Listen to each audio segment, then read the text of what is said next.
शुरू अल्लाह के नाम से जो बड़ा मेहरबान निहायत रहम करने वाला है। और जिन लोगों ने ज़ालिमों से अलहदगी इख्तियार की कि उनकी इबादत करें और ख़ुदा की तरफ मुतवज्जे हो गए, इनके लिए हमारी तरफ से बशारत है लिहाजा पैगंबर आप मेरे बंदों को बशारत दे दीजिए, जो बातों को सुनते हैं और जो बात अच्छी होती है उसका इत्तिबा करते हैं, यही वो लोग हैं जिन्हें खुदा ने हिदायत दी है और यही वो लोग हैं जो साहिबान अक़ल हैं। क्या जिस शख्स पर कलमा अज़ाब साबित हो जाए और क्या जो शख्स जहन्नुम में चला ही जाए आप उसे निकाल सकते हैं? अलबत्ता जिन लोगों ने अपने परवरदिगार का खौफ पैदा किया उनके लिए जन्नत के गुरफ़े हैं और उनके गुरफ़ों पर मज़ीद गुरफ़े हैं जिनके नीचे नहरें जारी होंगी। ये खुदा का वादा है और खुदा अपने वादे के ख़िलाफ़ नहीं करता। क्या तुमने नहीं देखा कि खुदा ने आसमान से पानी नाजिल किया है, फिर उसे मुख्तलिफ़ चश्मों में जारी कर दिया, फिर उसके ज़रिए मुख्तलिफ़ रंग की ज़राअत पैदा करता है, फिर वो खेती सूख जाती है तो उसे ज़र्द रंग में देखते हो, फिर उसे भूसा बना देता है। इन तमाम बातों में साहिबान अक़ल के लिए याद दहानी और नसीहत का सामान पाया जाता है। सदक़ल्लाहुल अलीयुल अज़ीम। सलवात।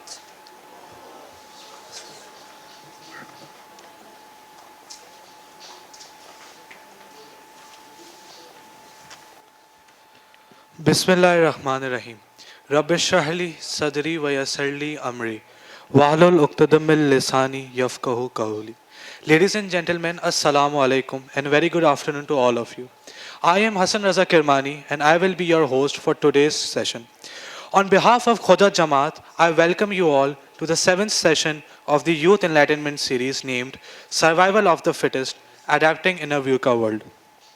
जैसा कि आप सब इस बात से वाकिफ़ हैं कि दुनिया बहुत तेज़ी से इवॉल्व हो रही है। हर दिन हम कोई न्यू टेक्नोलॉजी या इनोवेशन देखते हैं। अभी हाल ही में ही एक रेवोल्यूशनरी टेक प्रोडक्ट लॉन्च हुआ जिसका नाम चैट जीपीटी है।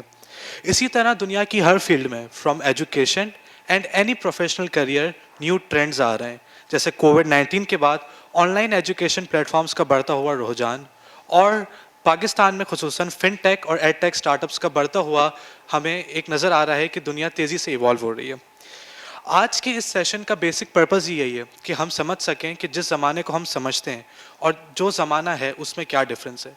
Secondly, what are the most important and latest industry trends and which skills and profession will dominate the world in coming future। ये सारे सवाल हमारे लिए इसलिए अहम हैं क्योंकि हम खुसूसन यानी जनरेशन जी कुछ ही सालों में अपने प्रोफेशनल करियर में अपना पहला कदम रखेगी। सो अगर हमें इन स्किल्स और प्रोफेशन के बारे में पहले से पता होगा तो ये हमारे लिए ही एक फ़ायदेमंद बात है। मैं खुद भी यूनिवर्सिटी स्टूडेंट हूँ and the most common problem I face is to know what is the right career for me and what type of skills will make the career a fruitful for me. इसी मुझे बहुत खुशी है कि खुदा जमात ने हम कम्युनिटी मेंबर्स के लिए ऐसा सेशन रखा जहां हमारे लिए करियर काउंसलिंग हो सके और हमें इंडस्ट्री एक्सपर्ट्स अपने वैल्यूएबल इनसाइट से आगाह कर सकें। I would not like to invite Mr. Askar Ali Basrawala, who is honorary treasurer of Khoda Jamaat and whose brainchild is the Youth Enlightenment series, to share some wisdom words. Thank you.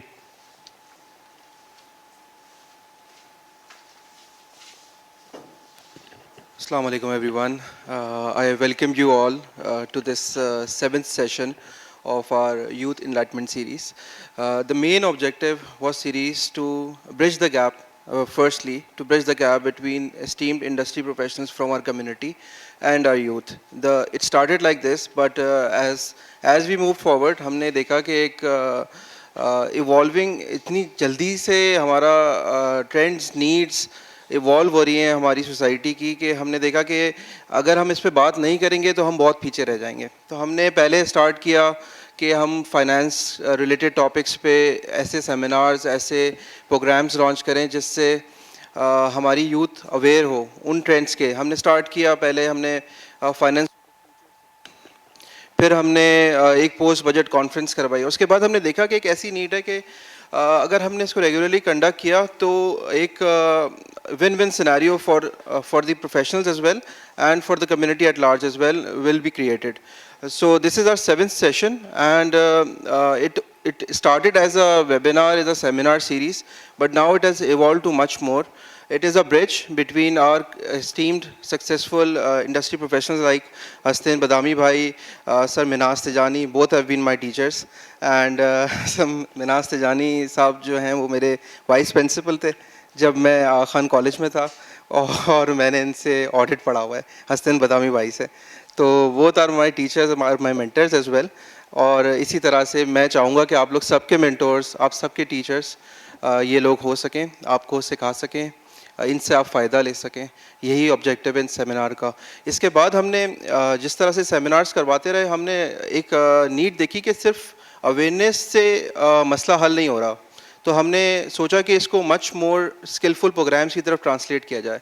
तो हमने एक programme launch किया है investment financial literacy का, जिससे आप लोग कुछ लोग अवेयर होंगे। जो लोग अवेयर नहीं है वो हमारे रजिस्ट्रेशन डेस्क से कांटेक्ट करें, हम लोगों से कांटेक्ट करें और अपने आप को इनरोल करवाएं। इसमें कोई एज की भी कैद नहीं है। हर बंदा जिसको भी थोड़ा मनी मैनेजमेंट सीखनी है, जिसको शौक़ है, जो कि आजकल की नीड है।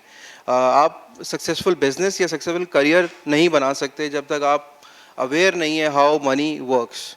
ठीक है, इसी तरह से हमने डेटा एनालिटिक्स का प्रोग्राम हम लोग प्लान कर रहे हैं। Shortly will announce it. We are working with a very reputed analytical organization. It's called Karachi.ai. We are working with it, and we are very close to signing an MOU in this regard. Other than that, we have also launched coding classes for computer languages, so you can also register for that. One first batch has been launched, and alhamdulillah, it's on its way to completion. So you can register for the next. Khoja Jamaat will sponsor all of those students who are willing and who wants to get themselves sponsored. So that would be all. I would give stage to Hassan Badami Saab. Please. Thank you. अस्सलाम वालेकुम। चलें, ज़बरदस्त। देखें, दो तरीके होते हैं session होने के। अच्छा, ये तस्वीर आप बेशक बाद में या एंड में कर दीजिएगा, ठीक है। दो तरीके होते हैं सेशन करने के। एक होता है जो क्लासरूम, जो कन्वेंशनल क्लासरूम होती है कि आप वहाँ पे खड़े होते हैं और आप लोग यहाँ बैठे होते हैं और सेशन हो रहा होता है, एक वन वे कम्युनिकेशन। या मजलिस में ऐसे होता है आमतौर पे, सवाल पूछने की इजाज़त होती है आपको? नहीं होती ना भाई, मतलब फॉर्मेट नहीं होता उसका, ठीक है। आप पूछ सकते हैं शायद बाद में, लेकिन फॉर्मेट नहीं होता। दूसरा तरीका होता है कि आप टू वे कम्युनिकेशन करते हैं। आप भी बात करते हैं, हम भी बात करते हैं, क्योंकि सीखने का सिर्फ हक सिर्फ आपके पास तो नहीं, मेरे पास भी है, तो हम दोनों सीखेंगे दूसरे से। ठीक है जी, चलें स्टार्ट करते हैं। काफ़ी अच्छी बात की, काफ़ी सारी चेंजेस आ रही हैं, तब्दीली आ रही है दुनिया में और ज़िंदगी में। चेंज के बारे में एक बड़ा अच्छा, before we begin, a very interesting experiment, एक स्टोरी। कुछ दहाइयों पहले एक साइंटिस्ट ने क्या किया कि एक पानी के बर्तन में नीचे आग लगाई, चूल्हे पर रखा और उसके अंदर उसने देखने की कोशिश की कि लोग किस तरीके से रिस्पॉन्ड करते हैं चेंज की तरफ, या जानवर या हैवानात या इंसान। तो उसने जानने की कोशिश की। तो उसने उस पानी के नीचे जो है चूल्हा जलाया और काफ़ी अर्से तक पानी को गर्म होने दिया, बॉइलिंग पॉइंट पे वो आ गया। तो उसके बाद उसने क्या किया कि मेंढक को उसमें फेंक दिया। तो जैसे ही मेंढक को फेंका तो मेंढक का रिएक्शन क्या होगा आपके नज़दीक? What do you think? चल के बाहर आएगा, नहीं आएगा? बिल्कुल आएगा बाहर। लेकिन उसने फिर एक और एक्सपेरिमेंट किया। उसने कहा कि यार, उसने पहले पानी रखा, चूल्हा जलाया और पानी को गर्म होने दिया और ठंडे पानी के अंदर ही मेंढक को डाल दिया। तो जब ठंडे पानी के अंदर उसने मेंढक को डाला और चूल्हा जलाया तो कुछ अरसे के बाद आहिस्ता आहिस्ता पानी का टेम्परेचर बढ़ा। तो टेम्परेचर के बढ़ने के बाद आपको क्या लगता है क्या हुआ होगा? किस पॉइंट इन टाइम पे जो है मेंढक बाहर आया होगा छल के? जब उसकी हीट फील होगी, ऐसा हुआ होगा? आप में से कितने लोग समझते हैं कि ऐसा हुआ होगा कि वो मेंढक जैसे ही उसको हीट फील होगी तो वो छल के बाहर निकलेगा? कितने लोग समझते हैं ऐसा? Raise your hand. सही से उठाएं, मतलब शर्माने की बात नहीं है कोई। आप समझते हैं ऐसा? अच्छा, कितने लोग समझते हैं कि वो नहीं, बाहर नहीं निकलेगा? बाहर नहीं निकलेगा, बाहर नहीं निकलेगा जी, एडजस्ट करेगा। सही है जी, एडजस्ट करने का भी वैसे इन्हीं का बड़ा अच्छा वो लतीफ़ा सुनाऊंगा दरमियान में आपको। इन्होंने काफ़ी हिकमत हमसे बांटी है, तो आपसे भी बांटेंगे। सो होता ये है कि उस एक्सपेरिमेंट में साइंटिस्ट जो है वो देखता है कि आहिस्ता आहिस्ता टेम्परेचर बढ़ता है बढ़ता है बढ़ता है और उसके बाद वो मेंढक एक वक्त ऐसा आता है कि वो मर जाता है और वो बाहर उछल के निकलता नहीं है। वो क्यों नहीं निकलता बाहर? क्या चीज़ नहीं हुई होगी जो निकलेगा बाहर कि वो बाहर नहीं निकला? क्या चीज़ नहीं हुई होगी? सॉरी, हीट फील नहीं होगी। ऐसा लगता है हीट फील नहीं हुई होगी, फील हुई होगी।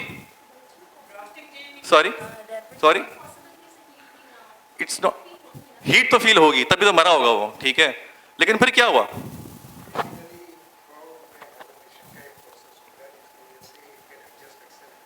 सही है, लेकिन वो एडजस्ट करने के बाद वो मर क्यों गया? बात सवाल तो ये है ना कि एडजस्ट तो उसने कर लिया, लेकिन मर क्यों गया? क्योंकि असल में हुआ ये कि मेंढक को सही मौके पे अंदाजा नहीं हुआ कि उसके आसपास एक खतरा है, और दूसरे अल्फाज में ये भी कह सकते हैं कि उसको महसूस ही नहीं हुआ, उसको फील ही नहीं हुआ, लेकिन खतरा था। क्या उससे खतरे के ना होने की आप उस कह सकते हैं कि वो खतरा नहीं था? खतरा तो था, उसको महसूस नहीं हुआ। तो जो चेंज होता है ना, आज जिस दौर में हम जी रहे हैं ना, ये सबसे स्लोएस्ट रेट है चेंज का, अगर आगे के मुकाबले में देखें तो। अगर आगे के मुकाबले में देखें, क्योंकि इससे आगे जो चेंज आने वाला है वो इससे कहीं ज्यादा तेज होगा। तो आज जिस जमाने में हम जी रहे हैं उसमें सबसे स्लोएस्ट रेट है चेंज का। ये चेंज कहाँ आ रहा है? ये चेंज दो जगहों पे आ रहा है एक तरह से। एक तो वो चेंज है जो कि हम में आ रहा है, इंसानों में आ रहा है, बिकॉज हम इंसानों की बात कर रहे हैं, हम जानवरों की बात को कर ही नहीं रहे, हम तो इंसानों की बात कर रहे हैं। तो मैं इंसानों की बात कर रहा हूं तो एक चेंज तो हम में आ रहा है। हम में आ रहा है कि नहीं आ रहा है? यस और नो? आप लोगों ने फील किया कि हम में एक चेंज आ रहा है, हम सोसाइटी में जो इंसान रह रहे हैं उसमें चेंज आ रहा है? यस और नो? एक चेंज ऐसा है जो कि इंसानों के बाहर जो इन्वायरमेंट उसमें आ रहा है। ये दो जगहों पे चेंज आ रहा है। तो पहले हम बात करेंगे कि चेंज कहाँ आ रहा है, यानी इंसानों के दरमियान में और इंसानों के बाहर। फिर हम बात करेंगे कि ये जो चेंज है ये हमें कैसे इफेक्ट कर रहा है। दूसरी बात हम ये करने वाले हैं आज। फिर हमने ये बात करनी है कि इसके लिए फिर हम हमारा आमतौर पर रिस्पॉन्स क्या होता है और हमें करना क्या चाहिए। तो पहली बात हम करते हैं कि ये चेंज हम में आ रहा है। देखिए यहाँ पे मेरे ख्याल में अगर मैं जरा बाइफिकेट करूँ, आप में से कितने लोग ऐसे हैं जिनकी उम्र 35 साल से नीचे है? सही है।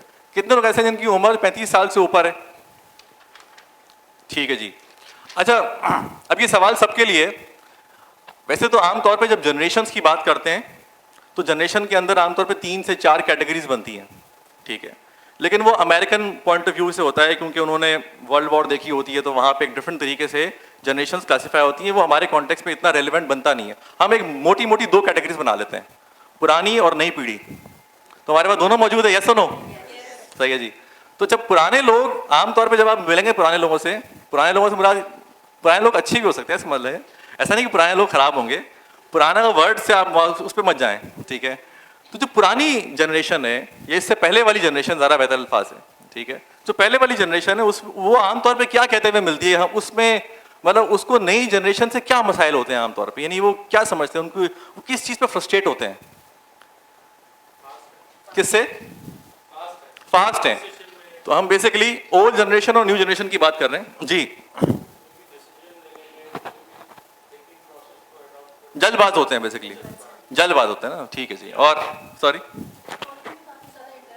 टेक्नोलॉजी में काफी ज्यादा तेज होते हैं जो नई जनरेशन होती है। पुरानी जनरेशन आमतौर पे नहीं होता है, और जल्दी वो चीजें मान भी जाते हैं ना। अगर कोई बंदा कहता है भाई आप अगर इस पे क्लिक करेंगे तो आपको 1 लाख रुपए का फायदा होगा, या वहां पे, तो वो आमतौर पे करके फोन करके और उसके लिए 5,000 रुपए दे भी देते हैं कि भाई आप 5,000 रुपए दें तो आपको 1 लाख रुपए का फायदा हो जाएगा। तो वो आमतौर पर जल्दी चीजें, वो टैक्स से भी नहीं होते, वो टैक्स से ज्यादा, टेक्नोलॉजी से ज्यादा बहुत ज्यादा वो नहीं होते।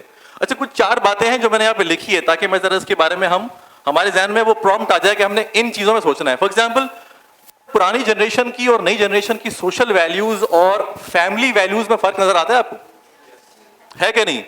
पुरानी जनरेशन आमतौर पे कैसी होती है कि वो किस चीज को वैल्यू करती है? रिस्पेक्ट को वैल्यू करती है। हाँ, वो कहते हैं भाई नई जनरेशन जो है ना, वो तो इज्जत ही नहीं करती यार, हमारे सामने सिगरेट पी लेते हैं यार, ऐसा होता है। हाँ, मतलब वो उठ के खड़े नहीं हुए, बात ही नहीं की, पूछा ही नहीं उन्होंने, तो सिलेक्शन ऑफ वर्ड्स, ये हाँ ठीक है, वो बिल्कुल सही। और उन लोग क्या सोचते हैं, तो इसके बारे में ज्यादा सोचते हैं पुरानी वाली जनरेशन। नई वाली जनरेशन बोलती है यार लोगों को क्या करना है यार, मतलब वो मैं अगर शादी में जाऊं नहीं जाऊं, मेरी वजह से थोड़ी को निकाह पढ़ाया जा रहा है कि मैं नहीं जाऊंगा तो मतलब वो निकाह ही नहीं होगा। भाई मेरे अपने काम है, उनके अपने काम है, ठीक है, सही। तो अच्छा, ये होता है आमतौर पर नई जनरेशन का प्लान। और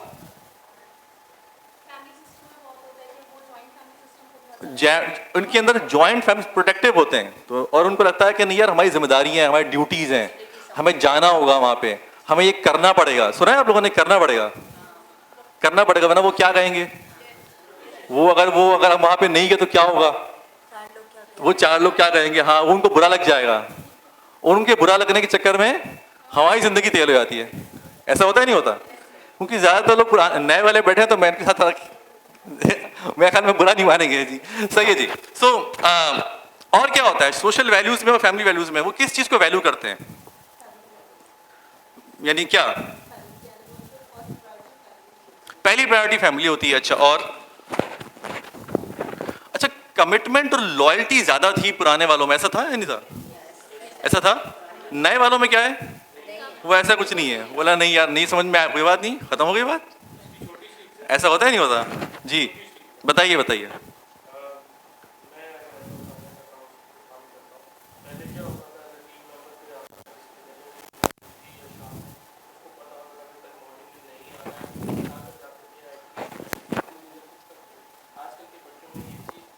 बताते या नहीं है?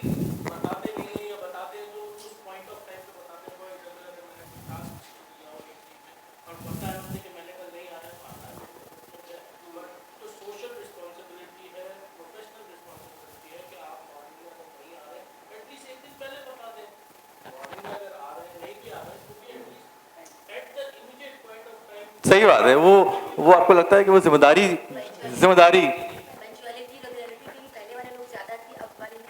अब वाले नहीं है। क्लास आधा घंटा लेट गए, और क्या यार, सही बात है। और क्लास ऐसे चले जाओ, आपको तो मार्क्स चाहिए ना। मोबाइल सही। यूज कर रहे हैं। अब पहले में क्या रिस्पेक्ट टीचर के सामने। हाँ पुराने लोग हाँ। कभी भी क्लास में बैठे होते तो सोचते ही नहीं टीचर है। नए लोग बाहर बात करते करते निकल जाए, आप रोक भी सकते हैं इनको।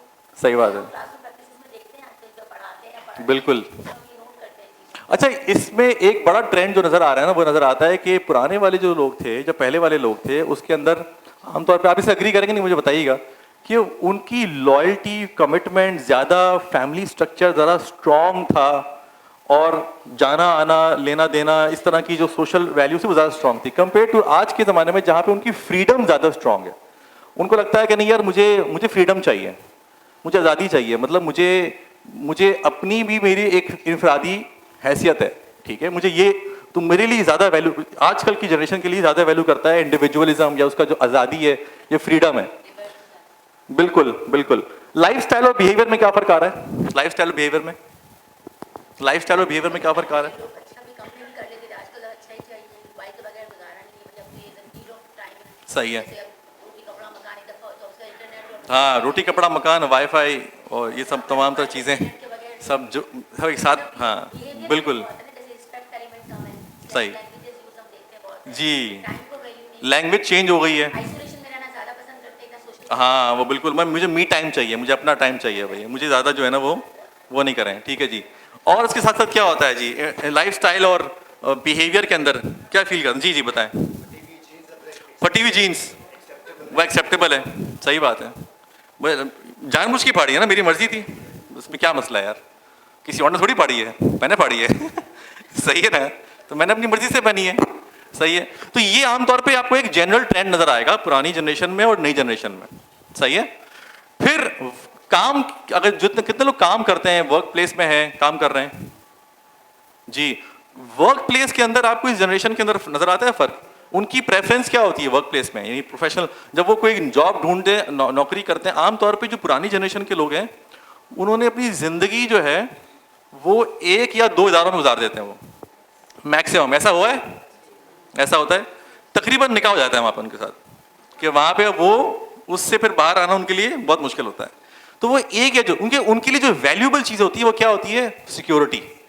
वो सिक्योरिटी को वैल्यू करते हैं, यार अगर मैं यहाँ से चला गया तो फिर क्या होगा, मेरा कंफर्ट जोन, मैं तो यहाँ पे बैठा हूँ, मुझे लोग इज्जत करते हैं, तो फिर क्या होगा। तो वो आमतौर पे सिक्योरिटी को वैल्यू करते हैं, और कमिटमेंट, जैसे वही कमिटमेंट और सिक्योरिटी और एक जगह पे रह के एक कंफर्ट लेवल के अंदर, जो नई जनरेशन है वो बोलती है उसके अंदर लॉयल्टी की कमी है। वो कहती है नहीं यार, मेरा कोई मतलब हबीब बैंक मेरा भी तो है, ये तो ज़रूरी नहीं है ना भाई, सही है। तो वो पुरानी एड्स भी आपको वैसी नजर आती थी। अब जो एड है वो ये है कि भाई फॉर एग्जांपल जैसे चाहो जियो, आप अगर देखो बहुत सारी एड्स, उसके अंदर भी आपको बिहेवियर शिफ्ट नजर आता है, सही है। पहले डालडा जो थी ना, वो डालडा ममता एक साथ, अब बोल रहे हैं डालडा और ममता क्या मतलब, अगर खवातीन है तो मतलब वही बच्चे पालेंगे क्या, मतलब ये तो आपने बायस ले रहे हैं। तो अब तो एड भी चेंज हो रही है ना उनके since I work with organization, तो वहाँ पे उनकी ब्रांडिंग स्ट्रेटजीज के अंदर ये तमाम तरह कॉन्वर्जेशन हो रही है कि भाई अब ये डालडा और ममता को क्यों आप अपने जो है वो खवातीन जो है आप उनके साथ जोड़ रहे हैं इसको, सही है, सही है। तो भाई मर्द को भी हेल्प करनी चाहिए, उसके अंदर भी कुछ ना कुछ बप्ता होनी चाहिए ना भाई, सही है, तो वो भी शो करें। सो अब हमारे पास क्या है, काम के अंदर भी आपको नजर आता है कि बहुत सारे ट्रेंड्स चेंज हो रहे हैं, वर्क प्लेस में भी ट्रेंड्स चेंज हो रहे हैं, लोग एनवायरनमेंट को वैल्यू कर रहे हैं, माहौल को वैल्यू कर रहे हैं, इससे पहले आमतौर पे वर्क प्लेस के अंदर माहौल की बात नहीं होती थी, इन्वायरमेंट की बात नहीं होती थी, आज इन्वायरमेंट की बात हो रही है। इसके साथ साथ वर्क प्लेस में और क्या चेंज आ रहा है आप लोगों ने जो लोग काम आप जी 9 to 5 फ्लेक्सिबिलिटी, वो फ्रीडम चाहिए उनको, वो फ्लेक्सिबिलिटी नहीं मिलेगी, वो उसको ज़्यादा वैल्यू कर रहे हैं, बोले नहीं पैसे तो मैं कमा लूँगा। आप शायद जो यंग लड़के हैं, जो यंग लोग हैं, जो यंग बच्चे हैं आप जैसे, वो सोचते हैं कि भाई पैसे तो मैं कमा ही लूँगा यार, पैसे का क्या मसला है यार, ठीक है। मुझे तो असल में मुझे फ्लेक्सिबिलिटी चाहिए, मुझे फ्लेक्सिबिलिटी नहीं मिलेगी तो मैं वो जो चीज़ मुझे मेरे जहन में आती है जो मुझे करना है, मैं अपने आप को रेंट पे नहीं देने वाला, सही है। तो ये सारी जो सोचें हैं ये आपकी यंग जनरेशन के अंदर आ रही हैं। रिलीजियस आउटलुक में चेंज क्या आ रहा है, कोई आ रहा है चेंज, कोई फील किया आप लोगों ने चेंज कि रिलीजियस आउटलुक पुरानी जनरेशन का या पहली जनरेशन का या इस जनरेशन का क्या फ़र्क आ रहा है?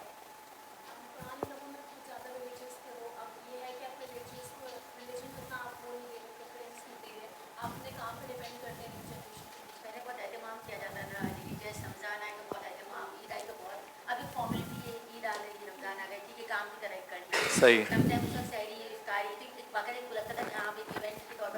ये चेंज हो रहा है, बस है ठीक है, होता है तो अच्छा सही है कंपेयर टू इससे पहले क्या चेंज आ रहा है जी? पीछे वाले लोग बताएं कोई जी, रिलीजियस आउटलुक में क्या चेंज है जी? सवाल है, अच्छा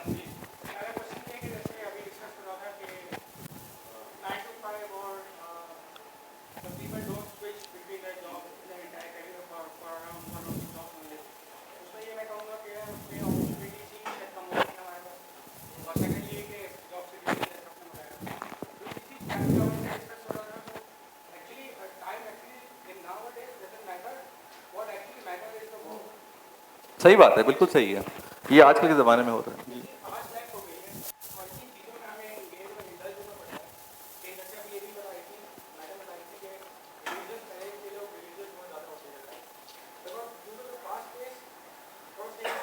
टाइम भी कम हो गया, सही है, ठीक है जी। कुछ कह रहे थे यहाँ से कोई जी?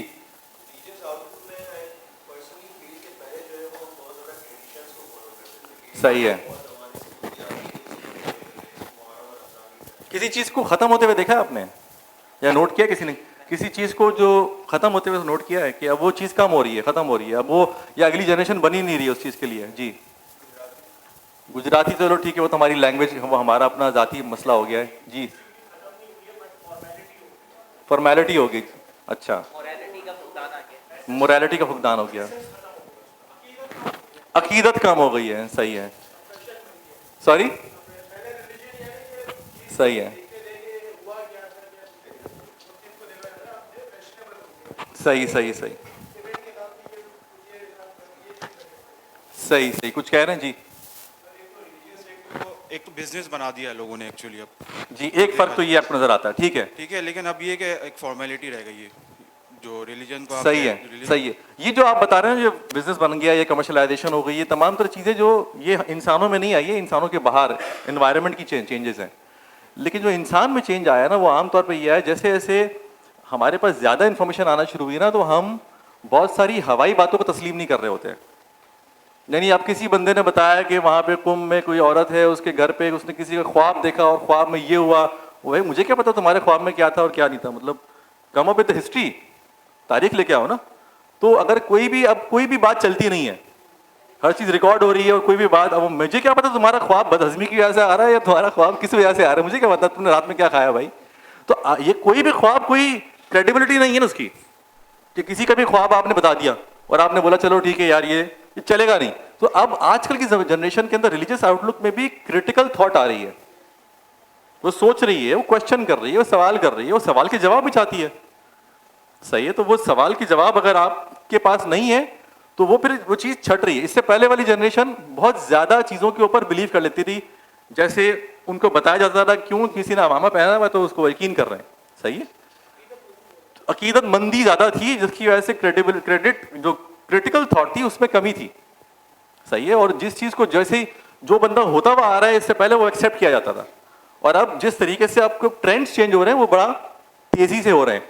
तो ये कुछ चेंजेस हैं, यानी आपको नजर आते हैं। अगर मैं समराइज करूं, बुनियादी डिफरेंस आ रहा है ना दो जनरेशन के दरमियान में, वो ये आ रहा है कि कमिटमेंट, लॉयल्टी और सिक्योरिटी पुरानी जनरेशन के अंदर नजर आती है आपको, नई जनरेशन के अंदर नजर आती है फ्रीडम, इंडिविजुअलिज्म और क्रिटिकल थॉट। और इसकी बहुत सारे अवामिल हैं, बहुत सारे रीजंस हैं इसके कि जिसकी बुनियाद के ऊपर ऐसा हो रहा है। क्यों ऐसा हो रहा है, क्या वजह है? आपको क्या लगता है इतने सदियों से ऐसा नहीं हो रहा था, अब जाके ये चेंज क्यों आ रहा है? सोशल मीडिया की वजह से आ रहा है, सही है। नॉलेज बढ़ गई है जी, अवेयरनेस बढ़ गई है, आईटी की वजह से, इंफॉर्मेशन टेक्नोलॉजी, ये तमाम तो चीजें टेक्नोलॉजी के चेंज होने की वजह से आ रही हैं। और ये ना सिर्फ देखिए ये किसी एक जगह पे इम्पैक्ट नहीं कर रही हैं, ये आपके घर को भी इम्पैक्ट कर रही हैं, आपकी फैमिली को भी इम्पैक्ट कर रही हैं, आपस के रवैये को भी इम्पैक्ट कर रही हैं, बिहेवियर को इम्पैक्ट कर रही हैं, आपके काम को, स्कूल को, इनफैक्ट एजुकेशन इंस्टीट्यूशंस को इम्पैक्ट कर रही हैं। पहले क्लास में आप जो है ना, पहले जमाने के टीचर्स केनिंग और मार कुटाई भी कर देते थे बच्चों की। अब जो है वो ये काम नहीं हो पाता, क्यों? क्योंकि इंडिविजुअलिज्म और फ्रीडम मैटर कर रहा है, सही है। पहले कमिटमेंट और लॉयल्टी मैटर करती थी कि नहीं यार मैं तो कर सकता हूं, लेकिन वो अब नहीं हो सकता, सही है। तो ये तमाम तर ट्रेंड्स आपको हर जगह पे, तमाम तर इदारों में नजर आ रहे हैं। अब अगर हम आगे बढ़ते हैं और हम देखते हैं ये तो हमारे दरमियान का चेंज है जिसको हमने थोड़ा सा पिन पॉइंट करने की कोशिश की, ये हमारे आपस का चेंज था। अब ये कुछ चेंज ऐसा है जो कि हमारे बाहर आ रहा है। अच्छा, ये चेंज कहीं ना कहीं हमसे जुड़ा हुआ है, क्योंकि हम ही तो वो हैं जो चेंज लेके आ रहे हैं और हम पे चेंज इंपैक्ट हो रहा है, सही है। तो हमसे जुड़ा हुआ ही चेंज है। इससे पहले वाले जमाने में बहुत सारे काम देखें, इंसान घर से बाहर या अपने आप से बाहर क्यों निकलता है? बहुत सारे काम होने होते हैं, करने होते हैं। उसको पढ़ना होता है, तालीम हासिल करनी होती है, उसको पैसे कमाने होते हैं, उसको माश और तमाम तरह चीजें जो एनवायरनमेंट की एक्टिविटीज है वो करनी होती हैं। इससे पहले वाले दौर में, अभी हम चेंज को मैप कर रहे हैं, अभी अब हम बात चेंज के बाद की बात अब बात करेंगे। इससे पहले वाले दौर में क्या होता था कि बहुत सारे काम फैमिली किया करती थी। अब इसको जोड़ भी सकते हैं हम जनरेशन से, बहुत सारे काम, यानी फॉर एग्जाम्पल बच्चों की तालीम और तरबियत जो है ना, वो चाचा मामा, अगर आपने 150 साल पहले की बात बता रहा हूं मैं आपको, और इसके बहुत सारे शेड्स आपको आज भी नजर आएंगे कहीं ना कहीं। बहुत सारे काम जो है ना वो फैमिली किया करती थी। मुश्किल पड़ती थी तो आप जाते थे चाचा, ताया, मामू, खाला, इन लोगों के पास। अब जाते हैं इदारों के पास, इंस्टीट्यूशनलाइजेशन हुई है, यानी अब जाते हैं। इससे पहले आप जाते थे, आप बोलते रहे यार मुझे एक मसला आ गया है, तो मैं मशवरा किससे लूंगा? मैं मशवरा लूंगा अपने खानदान से। मुझे तालीम और तरबियत के लिए खानदान और पड़ोस से तालीम और तरबियत हो जाया करती थी। आपने बोला भाई मेरे पड़ोस में ऐसा बंदा है जो कि अच्छी अरबी बोलता है, मैंने उसको अरबी पढ़ाने के लिए मैंने उसको कर लिया, तालीम और तरबियत वहीं पे। आस पास के कहीं ना कहीं आपको बहुत सारी जो आपको कोई बीमारी होती थी तो वो बीमारी का हल भी कहीं ना कहीं जुबैदा अब्बा के टोटकों में मिलता था आपको, उसके लिए आप डॉक्टर के पास नहीं आते रहे। और घर में बहुत सारी आपने सुने होंगे शायद इस तरह के बहुत सारे टोटके, और घर की बहुत, तो पेट में दर्द है कुछ भी है, आप बीमारी आम तौर पे जो है ना वो घर में ही, फैमिली में और नेबरहुड के अंदर ही हल होती थी। पक्की खा लें आप, चलें, पक्की सुनी किसी ने? खाते हैं अभी भी? हाँ खाते हैं। तो ये क्या है, अगर आपको बीमार हैं तो फैमिली और नेबरहुड उसका हल निकालती थी पहले। अगर आपको तालीम चाहिए, फैमिली और नेबरहुड उसका हल निकालती थी पहले। ये पहले मेरी, अब इसमें बहुत ज्यादा ब्लर लाइंस हैं, लेकिन हम ट्रेंड नोट कर रहे हैं, हम रुझान देख रहे हैं क्या जा रहा है। इससे पहले के जमाने में अगर कोई फैसला करना है तो बड़ी दादी या बड़े दादा साहब आते थे, वो फैसला करते थे। अब कौन करेगा? कोर्ट में जाके फैसला होगा, ऐसे था। हमारे पास तो खैर डिफरेंट कमिटीज भी हैं जमात में, लेकिन पहले होता था फैसला फैमिली स्ट्रक्चर के अंदर रहते हुए, और वहां पे फैसला होते थे। तो बहुत, और अगर आप देखें कबायली इलाकों में तो वहां पे जिरगा सिस्टम वगैरह भी चलता है, तो वहां पे जुडिशरी का जो मैकेनिज्म है वो कबायले कम्युनिटी, तो फैमिली कम्युनिटी, बहुत सारे रोल्स जो हमारे होते थे वो सारे ये कर लिया करते थे। और अब क्या होता है, अब इदारे बन गए। अब अगर आपको बच्चे पालने हैं तो दादी और दादा नहीं, अब डे केयर करेगा, इदारा बन गया है। अब अगर काम होना है तो कहां जाएगा? अस्पताल जाएंगे। अब ये फकी वाला सिस्टम, क्योंकि बिलीव भी नहीं करेंगे, अब लोग बोलेंगे यार पता नहीं यार ये कहां से आई बात, मतलब किसने बताया यार ये, तो अब वो बहुत सारी बातें बिलीव भी नहीं होंगी। अब अगर आपको फॉर एग्जाम्पल तालीम और तरबियत करनी तो आपके पास स्कूल्स बन गए, कॉलेजेस बन गए। ये जो इंस्टीट्यूशनलाइजेशन हुई ना, इदारा साजी हुई जिसको आप कहते हैं, इदारा साजी के नतीजे में प्रोफेशंस बने, क्योंकि अब एक्सपर्ट्स चाहिए आपको। अब आपको डॉक्टर्स चाहिए, इंजीनियर्स चाहिए, लॉयर्स चाहिए, अकाउंटेंट्स चाहिए। अब ये आमतौर पे ये आसपास के मशवरों से काम चलेगा नहीं, आपको प्रॉपर कंसल्टेंट्स चाहिए। तो ये जो इदारा साजी हुई, इंस्टीट्यूशनलाइजेशन हुई, इसके नतीजे में बने प्रोफेशंस। ये प्रोफेशंस अभी की कहानी है, प्रोफेशनल्स अभी की कहानी है, 100-150 साल पहले की कहानी है हमारे यहाँ। अच्छा, ये जो आपको बहुत तेज डिफरेंस नजर आएगा ना, ये नजर आएगा वेस्टर्न वर्ल्ड में। यहाँ पर तो फिर भी फैमिली और इंस्टीट्यूशंस जो है ना वो बड़े स्ट्रांग चल रहे हैं, लेकिन वहां पे आपको नजर आएगा बिल्कुल क्लियर। वहां पे भाई अगर किसी की फौतगी हो गई है तो स्टेट का इदारा आएगा, वो उठाएगा, जनाजा वनाजा करने के लिए फैमिली नहीं आती। यानी बहुत क्लियर लाइन ड्रॉ हो गई है वहां पे। तो ये रुझान की बात कर रहा हूं मैं, इसमें हाँ नहीं सही और रजामंदी मेरी इसमें कोई बात नहीं कर रहा हूं, मैं सिर्फ बता रहा हूं कि रुझान ही जा रहा है। अब ये जो ट्रेंड है इसके नतीजे में क्या हुआ, प्रोफेशनल्स बनना शुरू हुए। प्रोफेशनल्स क्या होते हैं, प्रोफेशनल्स के पास एक खास सेट ऑफ स्किल्स और एक्सपर्टीज डेवलप होती है और वो उन्होंने अपने इदारे बनाना शुरू कर दिया। वही चलो हम अकाउंटेंट्स का इदारा बन गया ICAP। हमने बोला हम सारे मेंबर्स हैं, हम बताएंगे किसको अकाउंटिंग आती है। ऐਵੇਂ किसी को अगर बोला नहीं मुझे आती है, मैंने इतना काम किया, मैंने कहा नहीं आपका ठप्पा है कि नहीं है, सर्टिफिकेट होना चाहिए। डॉक्टर्स ने अपना बना लिया अपना इदारा, तो प्रोफेशनल्स ने आपस में बॉडीज बना ली। आप समझ रहे मेरी बात, आप मेरे साथ ही ऐसा नो। तो प्रोफेशनल्स ने अपने इदारे बनाना शुरू कर दिए, बोला यार हम इकोनॉमिस्ट हैं, हम बताएंगे मईशत क्या होती है, और बताने के लिए आपको हमसे एग्जामिनेशन पास करना होगा और उसके बाद हम आपको लगाएंगे ठप्पा, और वो ठप्पे के बाद जाके अब आप कुछ बोल सकते हो। अब आप इससे पहले आवाज नहीं निकालना। आपने जितना भी कारोबार कर लिया ये कोई मैटर नहीं करता। आपने जब बिजनेस की डिग्री है कि नहीं आपके पास, अगर आप कोई आप कोई नई एडिशन कर रहे हो इल्म के अंदर, तो आपके पास प्रॉपर सर्टिफाइड, कौन सर्टिफाई करेगा, वो लोग जो कि प्रोफेशनल्स हैं। तो बहुत सारी प्रोफेशनल बॉडीज बन गई, मॉन्टेसरी। अब इससे पहले तो अपने हिसाब से हम तरबियत कर देते रहे घर पे, किसी को चाड़ा भी लगा दिया। अब मॉन्टेसरी इंस्टीट्यूट से जब तक आपने AMI का सर्टिफिकेट नहीं लिया होगा तो फिर आप बच्चे को हाथ भी नहीं लगा सकते।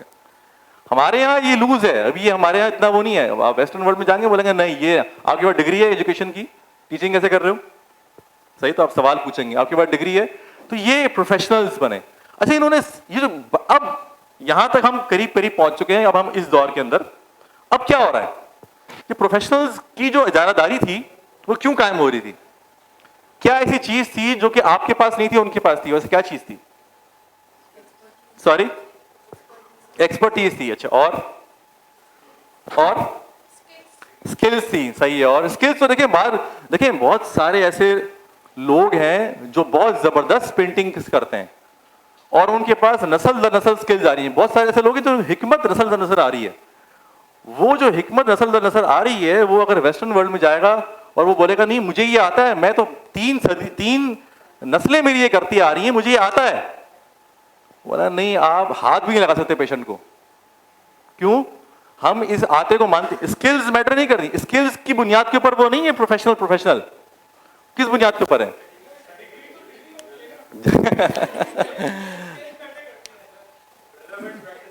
रेलिवेंट प्रैक्टिसिंग लाइसेंस जी, और एक बिल्कुल एक सिस्टम के तहत नॉलेज उनके पास थी। अच्छा, वो इसके बारे में बोले भाई आप हमें सिखा दो, नहीं आपको सर्टिफिकेट पेमेंट करोगे, सर्टिफिकेट मिलेगा, टेस्ट दोगे, उसके बाद ठप्पा लगेगा, तब जाके आप करोगे। इन्वेस्टमेंट करनी पड़ेगी ना आपको ये।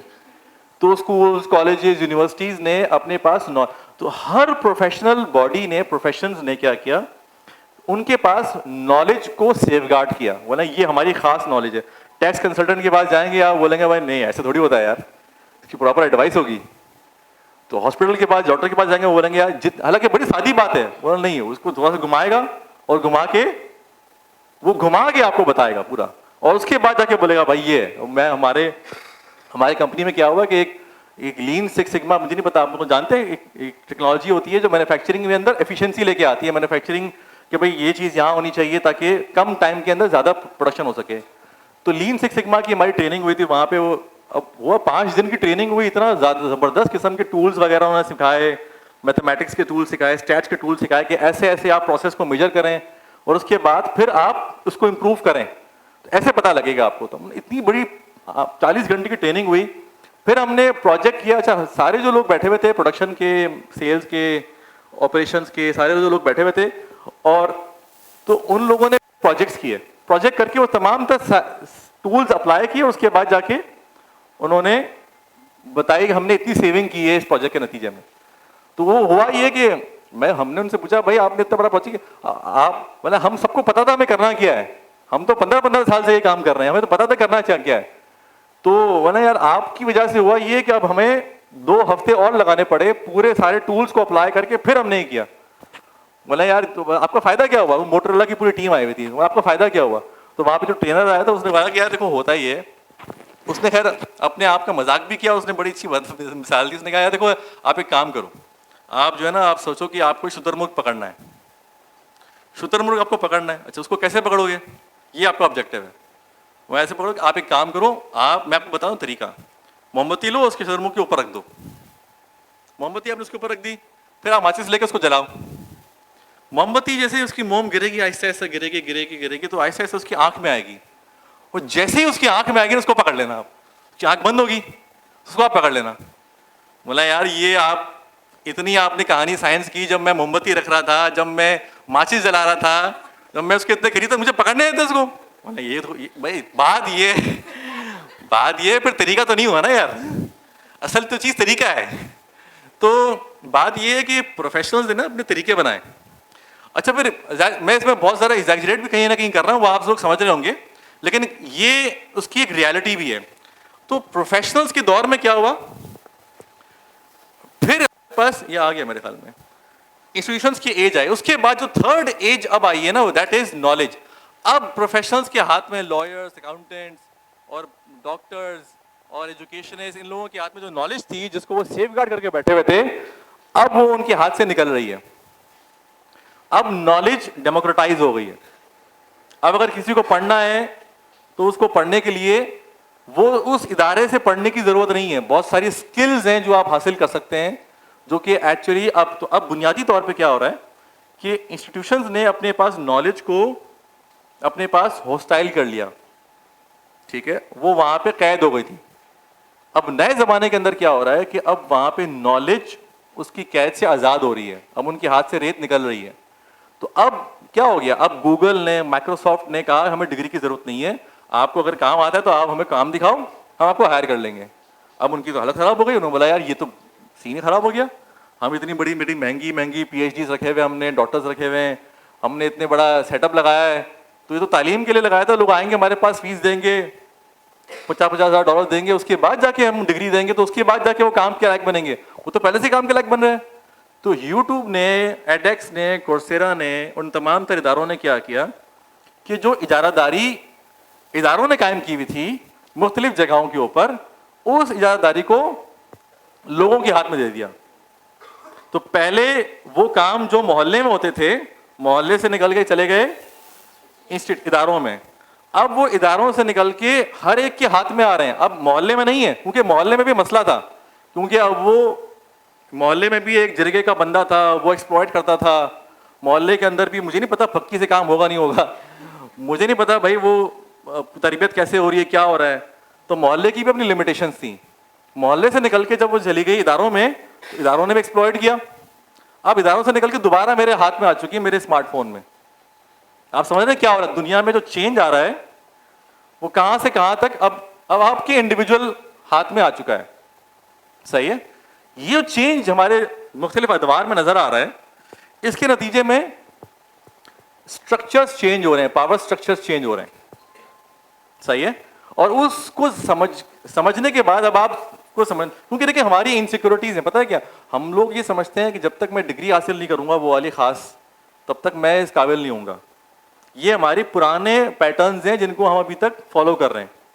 वो पैटर्न्स जब तक टूटेंगे नहीं, जब तक आपको मालूम नहीं होगा कि हो क्या रहा है असल में, अब कहाँ पे हम दुनिया जा रही है, तब तक आप उस पैटर्न से ब्रेक नहीं कर पाएंगे। आपको यकीन नहीं आएगा कि नहीं यार वाकई में मैं तो अकेला रह जाऊंगा अगर मेरे पास एक खास तरह की डिग्री नहीं, मैंने मास्टर्स नहीं किया तो क्या होगा यार, ठीक है, या मैंने, तो ये बहुत बड़ा मसला है। सो नाउ टेक्नोलॉजी की हमने बात की, 3 बड़ी चेंजेस आ रही हैं टेक्नोलॉजी के अंदर। एक, एटमाइज हो रही हैं चीजें टूट रही हैं, ब्रेक डाउन हो रही हैं। अब अगर आपको एक काम करवाना है तो उस काम के लिए बहुत सारे, अगर स्लाइड डेक बनाना है तो उसकी अलग टूल आ गया है, अगर एनालिसिस करना है उसका अलग टूल आ गया है, अगर आपको आपस में बात करनी है उसका अलग टूल आ चुका है। तो हर एक डिफरेंट टूल्स के जरिए से आपके पास जो टेक्नोलॉजी आ रही है वो एटमाइज कर रही है, ब्रेक डाउन कर रही है कामों को। सही है, तो अब ये जो दूसरा हमारा है ऑटोमेशन, वो काम जो इससे पहले मैनुअली होता था, अब ऑटोमेट हो रहा है और उसके जरिए से तेजी से काम हो रहा है। तीसरा ऑगमेंटेशन, अब वो अच्छा प्रोफेशनल्स की जो प्रोफेशनल की ज़्यादारी है वो इस हिसाब से भी कम हो रही है क्योंकि अब जो मशीन्स आ रही हैं, अब एक बंदे के लिए 5000 डिफरेंट बीमारियों के बारे में जानना भी मुश्किल काम है, सही है। तो वो अब एक लाइफ टाइम में हो भी नहीं पाता, अब इतना नॉलेज आ चुका है। तो उसके लिए उसको चाहिए मशीन, वो मशीन उसके काम को ऑगमेंट करेगी, बढ़ाएगी, सही है।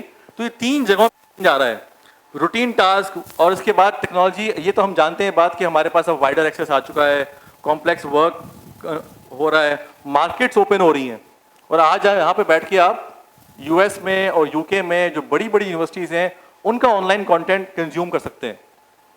और उसके नतीजे में एक और काम ये भी हो रहा है कि अब कहीं ना कहीं कल्चरल एक्सचेंज बहुत स्ट्रांग तरीके से हो रहा है, सही है। तो अब आप ये नहीं कह सकते कि नहीं यार अगर मैं पाकिस्तान में रहूँगा तो मुझे तो पाकिस्तान में इसलिए रहना है क्योंकि बच्चों की तरबियत अच्छी हो जाएगी। अब आपके पास को पता ही नहीं कि आपको आपके बच्चों के साथ हो क्या रहा है, क्योंकि वही जो रिस्क इससे पहले कनाडा में था वो यहाँ पर भी है, ठीक है। जो मामलात क्योंकि ग्लोबली कनेक्टेड हो रहे हैं अब आप, तो अब आप बोलेंगे नहीं यार मैं यूएस इसलिए नहीं जा रहा हूँ मुझे मेरे बच्चों की तबीयत खराब हो जाएगी, तो अब यहाँ पर भी वो रिस्क हैं क्योंकि अब आपको पता ही नहीं है कि वो स्मार्टफोन में क्या हो रहा है।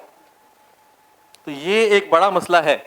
नाउ इसके बाद अब मैं एक वीडियो है मैंने नोट की, मुझे नहीं पता आप लोगों में से कितने लोगों ने देखी है, but this is a good video जो कि आपको आइडिया देगी कि सॉरी अच्छा is 45,689 divided by 67. Sure.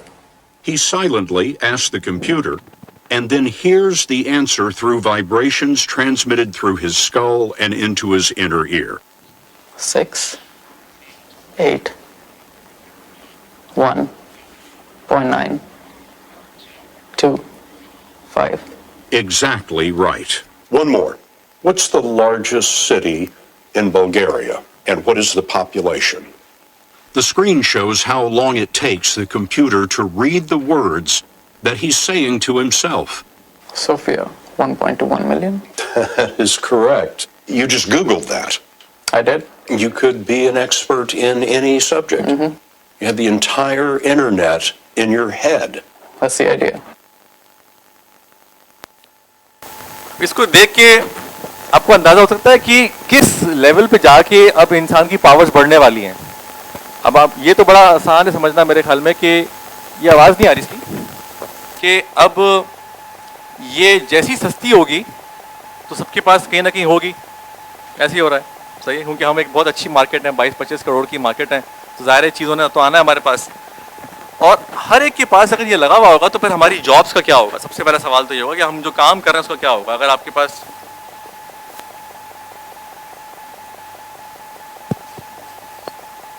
Hello so you can imagine, आप में से कितने लोगों ने जो है वो चैट जीपीटी यूज किया है अभी तक? Raise your hands. Chat GPT use किया है, सही है। या कितने लोगों ने नहीं किया? मैं ये भी जरा समझ में आ जाए, सही है, नहीं किया, सही है। सो अब वहां पे जिस तरीके से आप गूगल कर रहे थे, अब यहाँ पे आप बड़ी सोफिस्टिकेटेड लैंग्वेज के अंदर आपको तमाम तो रिजल्ट्स मिल रहे हैं, सही है। So the kind of technology we are going to face in the next 3 to 5 years, ये बहुत ज़्यादा तेजी से आपकी जॉब्स को चेंज करने वाला है। अब ये चेंज मैं चाहता हूँ कि अब हम एक काम ये भी करें कि हम ज़रा देखें कि हमारी अपनी जो एग्जिस्टिंग जॉब्स है उसमें कितनी ज़रा तेजी से चेंज आएगा। तो हम एक काम ये कर लेते हैं कि एक विजुअलाइज कर लेते हैं कि अगले 5 सालों में आपने ये वीडियो भी थोड़ी सी देख ली, आप लोगों ने शायद चैट जीपीटी को भी एक्सपीरियंस कर लिया है, तो जरा खुद सोचें कि आप आज यानी आप में से कितने लोग फाइनेंस और अकाउंटिंग के लोग हैं? ज्यादातर लोग मुंशी हैं हमारी तरह। अच्छा, कितने लोग जो है वो बिजनेस कर रहे हैं? सॉरी, मुंशी तो नहीं है, मुंशी तो है। अच्छा, कहने पे, होने पे नहीं होगी, कहने पे होगी। अच्छा, सही है। तो कितने लोग बिजनेस कर रहे हैं? कितने लोग आईटी की फील्ड में कहीं ना कहीं है? आईटी 3-4 ही हैं। अच्छा, कितने लोग जो है वो मार्केटिंग वगैरह सेल्स की काम कर रहे हैं? सेल्स मार्केटिंग वगैरह कोई नहीं है? आप सही है, दो हो गए, अच्छा ठीक है। अच्छा मैं काम ये कर लेते हैं कि विजुलाइज करते हैं कि अगर 5 सालों में लेट सपोज चैट जीपीटी और इस तरह की टेक्नोलॉजीज हमारे वर्क एनवायरनमेंट के अंदर और बिजनेस के अंदर बहुत ज्यादा इंग्रेंड है। देखिए एम्प्लॉयर की जरा सोच समझें, एम्प्लॉयर जो होता है ना वो किसी को हमदर्दी में रखता नहीं जॉब पे, पहली बात तो ये। आप बोलेंगे नहीं यार मैं ऐसा थोड़ी वो सबको निकाल देगा, सबको निकाल देगा भाई, क्यों नहीं निकालेगा? क्यों नहीं निकाले? आप लोग कभी हमदर्दी में किसी से आलू टमाटर खरीदे हैं? मुझे बताओ, आप में से कितने लोग खरीदे हमदर्दी में आलू टमाटर? 2 से ज्यादा मरतबा जिंदगी में खरीदे आपने? भाई हमदर्दी में आपने बोला मैं खरीद लेता हूँ, भाई बंदे के टमाटर नहीं बिक रहे मैं खरीद लेता हूँ, ऐसा कभी हुआ है? नहीं हुआ ना। तो देखिए बिजनेस के लिए आप एक एक्सपेंस हैं, आप एक आलू टमाटर और इस तरह से एक्सपेंस की तरह से एक्सपेंस हैं आप, ठीक है। कोई भी आदमी उस वक्त एक्सपेंस नहीं करेगा जब उसको उससे बेनिफिट नहीं मिलेगा, उसको लगता है कि उससे सस्ती चीज़ मिल जाएगी। आप जो महंगी और सस्ती में से कौन सी खरीदेंगे? सस्ती। ये बात तय हुई। सस्ती चीज़ खरीदेंगे तो, और आपकी रिप्लेसमेंट में एक आदमी और एक मशीन अच्छे तरीके से काम कर रही है, तो भाई वो क्यों खरीदेगा हमदर्दी में? नहीं आपको नहीं हायर करेगा, पहली बात तो ये। अच्छा हम देख लेते हैं कि हमारे कौन कौन से काम ऐसे हैं जो हमारे चेंज हो जाएंगे। For example anybody would like to, आप में से कोई, जी आपकी क्या फील्ड है? आप आईटी में, ठीक है। आप क्या काम करते हैं आईटी में? बैक एंड डेवलपर है आप। अच्छा अब मैं अगर आपसे बोलूं कि आपके 3 से 4, हाँ ये माइक दे रहे हैं, 3 से 4 बड़े काम जो आप करते हैं दिन में या हफ्ते में, जो आप आजकल जॉब पे जाके करते हैं, वो कौन से हैं? जो कि कोई इशू आ जाए किसी बैकएंड पे, कोई सर्वर इशू आ जाए तो नहीं, आप क्या करते हैं उस इशू के मामले में? आप एक्चुअली एग्जैक्टली क्या करते हैं? आप कोई कोड लिखते हैं जिससे हेल्प होती है, या फिर आप उसको जवाब देते हैं, कोऑर्डिनेट करने, क्या होता है स्पेसिफिकली?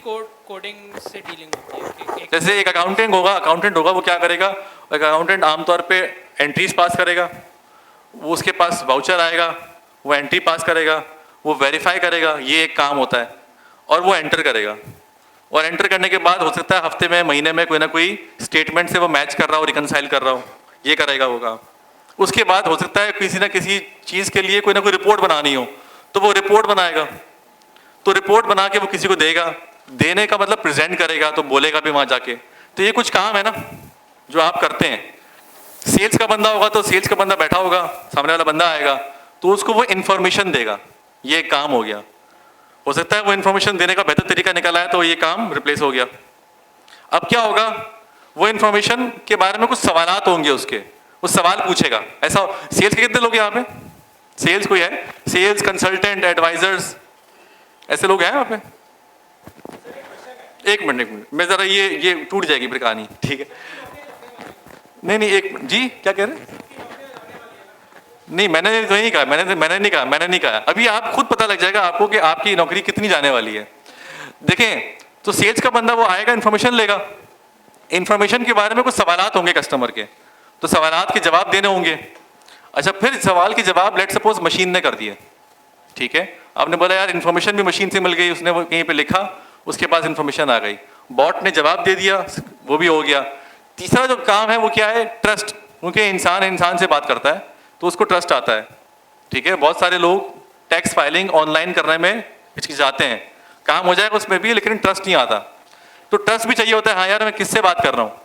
उसके बाद जाके वो उस मजीद सवालात को जवाब देना और ये तमाम तरह चीज़ें चल रही होती हैं, उसके बाद जाके वो चीज़ क्लोज होती है। तो अब इसमें से अगर आप सोचें, मैं अगर आपको I just want you guys to think about it, कि आप अगर 4 से 5 अपने काम निकालें आप जो दिन में करते हैं, मैंने आपको मिसालें दी ना ब्रेक करके, तो 4 से 5 आप बड़े बड़े काम निकालें जो आप करते हैं, जो कि आपका 80-90% काम आपका यही होता है। तो अगर आप ये जरा अपने मोबाइल फोन निकालें, जरा अपने आप मोबाइल फोन निकालें, मोबाइल फोन में किसी भी टेक्स्ट मैसेज में या व्हाट्सएप में कहीं भी जाके इसको लिखें, क्योंकि अभी हमारे पास टेबल्स वगैरह नहीं है, तो हम सिंपली अपने मोबाइल फोन में किसी भी जगह पे कोई भी स्पेस निकाल लें जहां पे आप लिख सकें। तो अपने कुछ आप दिन में जो 4 से 5 आप काम करते हैं, ठीक है, वो आप लिख लें कि वो मैं क्या करता हूं फॉर एग्जाम्पल, ठीक है। तो मैं आपको 2 मिनट दे रहा हूं, आप जरा सोचें और आप इसको मोबाइल में लिख लें कि मैं ये 4 से 5 काम करता हूं।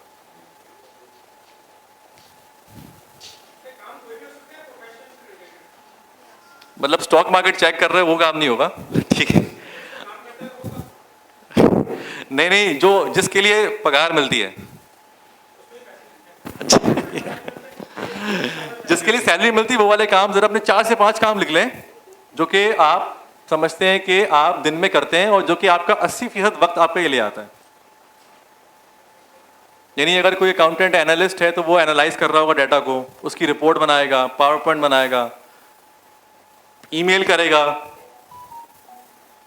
प्रपोजल्स बनाने होते हैं मार्केटिंग के, बिजनेस डेवलपमेंट के लोगों को जो प्रपोजल्स बनाते हैं, बहुत सारा टाइम उसमें लगता है। सर एक जी सर हमने चैट जीपीटी का कहा जैसे, तो बेसिकली ये जो है आप टाइम की भी पहले बात हुई, टाइम जो है टाइम बहुत शॉर्ट हो गया एक्चुअली, तो ये जो है हमारी काफ़ी जो इसमें हेल्प करेगा, लेकिन ये कि आपका जो ब्रेन है ना आप उसको यूज़ नहीं कर पाओगे। सही बात है, रिस्क उसके साथ जुड़े हुए हैं, इसमें कोई शक नहीं है। ये वाला जरा क्विकली जरा ये कर लें फिर हम, अच्छा ये अगले 5 साल की बात हो रही है। अब आपने लिख लिए, कितने लोगों ने लिख लिए, यस और नो? लिख लिए, लिख लिए, 4-5 काम लिख लें बस, मोटे मोटे 4-5 काम लिख लिए, लिखिए, बाकी लोग भी लिख लें। जैसे कोई टीचर है तो वो क्या कर रहा होगा, टीचर जो है वो लेसन प्लान बनाता है, तो लेसन प्लानिंग करनी होती है तो उसको लिखना होता है, वर्ड फाइल बनानी होती है। फिर टीचर को पेरेंट्स के जवाब देने होते हैं कभी कभार महीने में 1-2 मरतबा, ठीक है। फिर टीचर को टीचिंग करनी होती है, पढ़ाना होता है, सही है। फिर बच्चों के जवाब देने होते हैं, सही है। तो ये जो 4-5 काम है जो आप करते हैं वो जरा लिख लें। आप लिख लिए?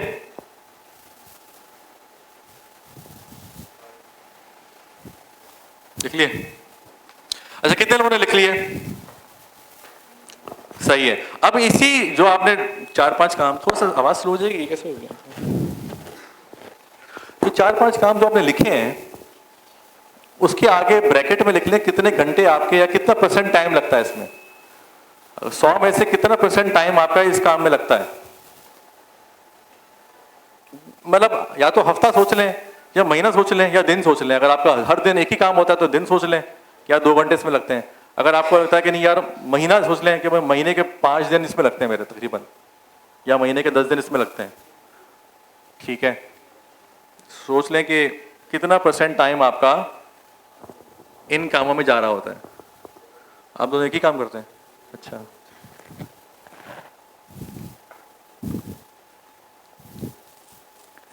कर लिया? हो गया?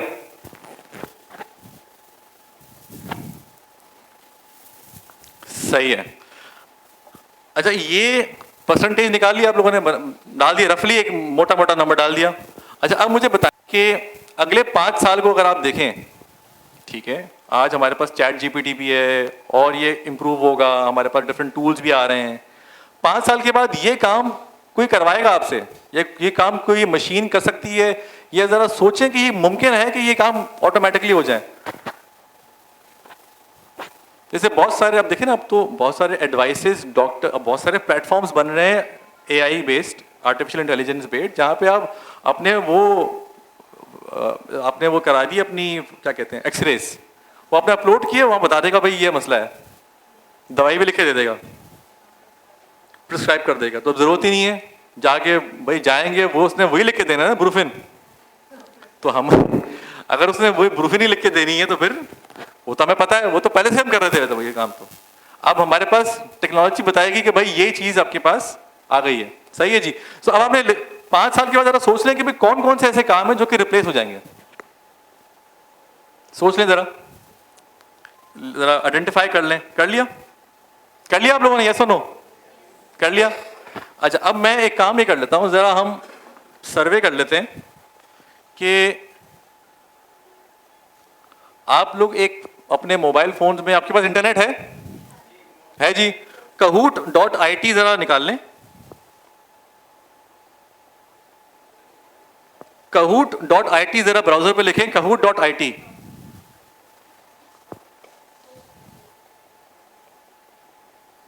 kahoot.it आप लिख लें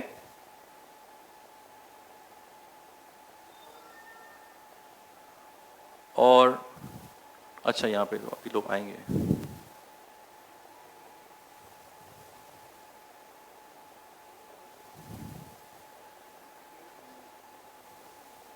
kahoot.it पे जाके ना ये पिन डाल दें आप 1209999357।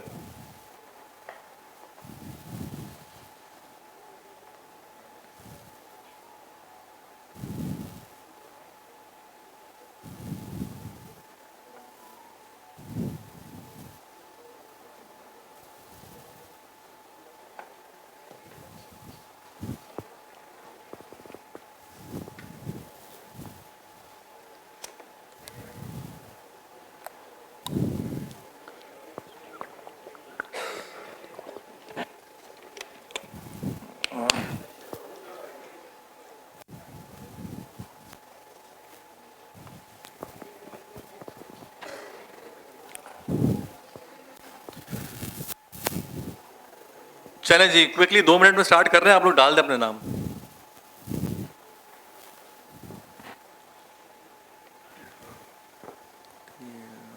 इतने ही होंगे तकरीबन, ठीक है। चलें स्टार्ट करते हैं। अच्छा, आप लोगों ने बताना है कि आप लोगों का आ गया, कोई बाकी है? अच्छा बाकी है, एक है।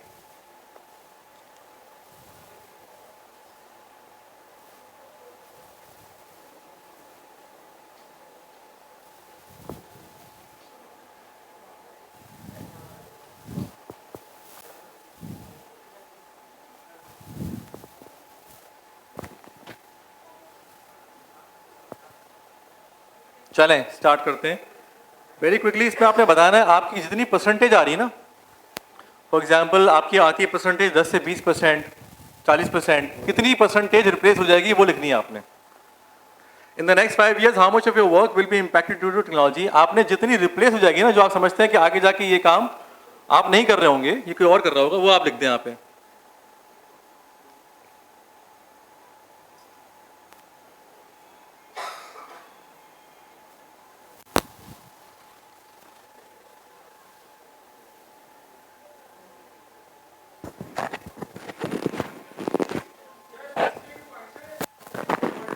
अपने आप के बारे में बात हो रही है भाई,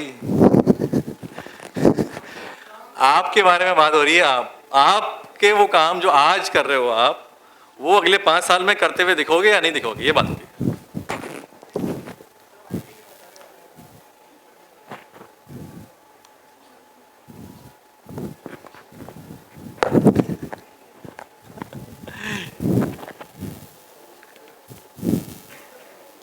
चले जी, ऑल राइट। तो कितने लोग कह रहे हैं जी?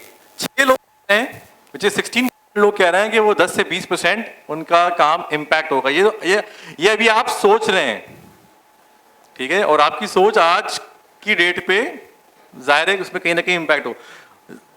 45% लोग कह रहे हैं कि 20 से 40% काम जो आज वो कर रहे हैं वो अगले 5 सालों में करते हुए नहीं दिखेंगे। सही है। 40 to 60% लोग ये कह रहे हैं कि 24% लोग कह रहे हैं 40 to 60%, और 13% यानी एक बंदा कह रहा है चलो ठीक है नहीं सॉरी 5 लोग कह रहे हैं कि 60 to 100%, so which is massive. अब ये जो अब आप देखें ना, मैं हूँ तो मैं भी मुंशी, तो देखें अकाउंटिंग की लैंग्वेज में एक होता है कॉन्सेप्ट इम्पेयरमेंट का। सही होता ये है कि आपने लेट सपोज एक प्रॉपर्टी या कोई चीज़ खरीदी, आपने उस पर पैसे लगाए, आपने बोला भाई मैंने इस पर 10 करोड़ रुपए लगाए या 1 करोड़ रुपए मैंने अपनी स्किल्स के ऊपर लगाए। 4 साल की डिग्री की होगी ना आपने, उस पर आपने कोई 1 करोड़ रुपए लगा दिया आपने, ठीक है। 1 करोड़ रुपए आपने लगाया, वो स्किल आपकी अपनी बैलेंस शीट में आ रही होगी एसेट के तौर पर कि यार मैंने इतना खर्चा किया है, लम्स गया, IBA गया, CA गया, ICCA गया, इतने डॉलर्स में पाउंड में पे किया, वो आपकी बैलेंस शीट में आ रहा होगा एसेट के तौर पर कि यार ये मैंने इतना खर्चा किया, ये इतनी। तो आपने 1 करोड़ रुपए खर्च किया, ठीक है, और 1 करोड़ रुपए खर्च करने के बाद आपको लगा कि यार ये जो मैं खर्च कर रहा हूँ, पहले ज़माने में पहली जनरेशन जो थी वो समझती थी कि भाई ये तो ज़िंदगी भर के लिए अब चांद छूट गई, 40, 45, 60 ईयर्स जितने भी मेरे हैं वो मैंने उसी स्किल से गुजार देने। अब क्या है कि अब आपने वो जो 1 करोड़ रुपए खर्च करके आपकी बैलेंस शीट में वो मौजूद है, उसके ऊपर जो आपकी परसेंटेज है ना, उसके हिसाब से आप बोले भाई ये तो मैं राइट ऑफ कर रहा हूँ, ये तो मेरा अब ख़त्म हो गया। यानी ये वो काम है जो कि एक्चुअली आज की इस जॉब की बात कर रहे हैं। ज़ाहिर है आपकी स्किल्स बहुत जगह पे और इस्तेमाल हो सकती हैं होंगी, लेकिन आज की डेट के ऊपर आप 40% इम्पेयरमेंट निकाल लें, लॉस बुक कर लें आप, ये लॉस हो गया आपके एग्जिस्टिंग स्किल्स का। सही है भाई। तो इम्पेयरमेंट क्या होती है? इम्पेयरमेंट यही होती है ना कि आप बोलते हो कि यार ये चीज़ अब मेरे उस तरीके से काम में नहीं आएगी, ये आपने लॉस बुक करना। तो ये जो चेंज है जिसकी वजह से आज आपकी यानी it's a very real change.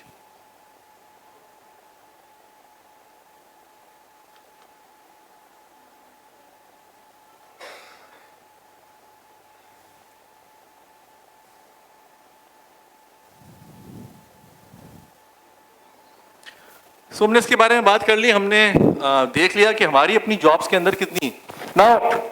अच्छा एक मुझे बताएं, पैटर्न आपने कोई नोट किया है कि कौन सी चीजें रिप्लेस नहीं हो रही हैं जो आपके नजर में नहीं हो रही हैं? किस तरह के काम है वो?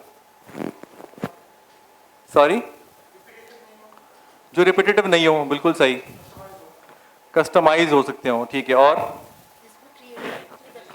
जिसमें क्रिएटिविटी चाहिए हो, वो वाले काम रिप्लेस नहीं हो पा रहे। अच्छा, मुश्किल हो रही है इसको सोचने में जी। जिसमें फिजिकल इन्वॉल्वमेंट है, जिसमें सही है, ठीक है। और किसी को कंसल्ट करना,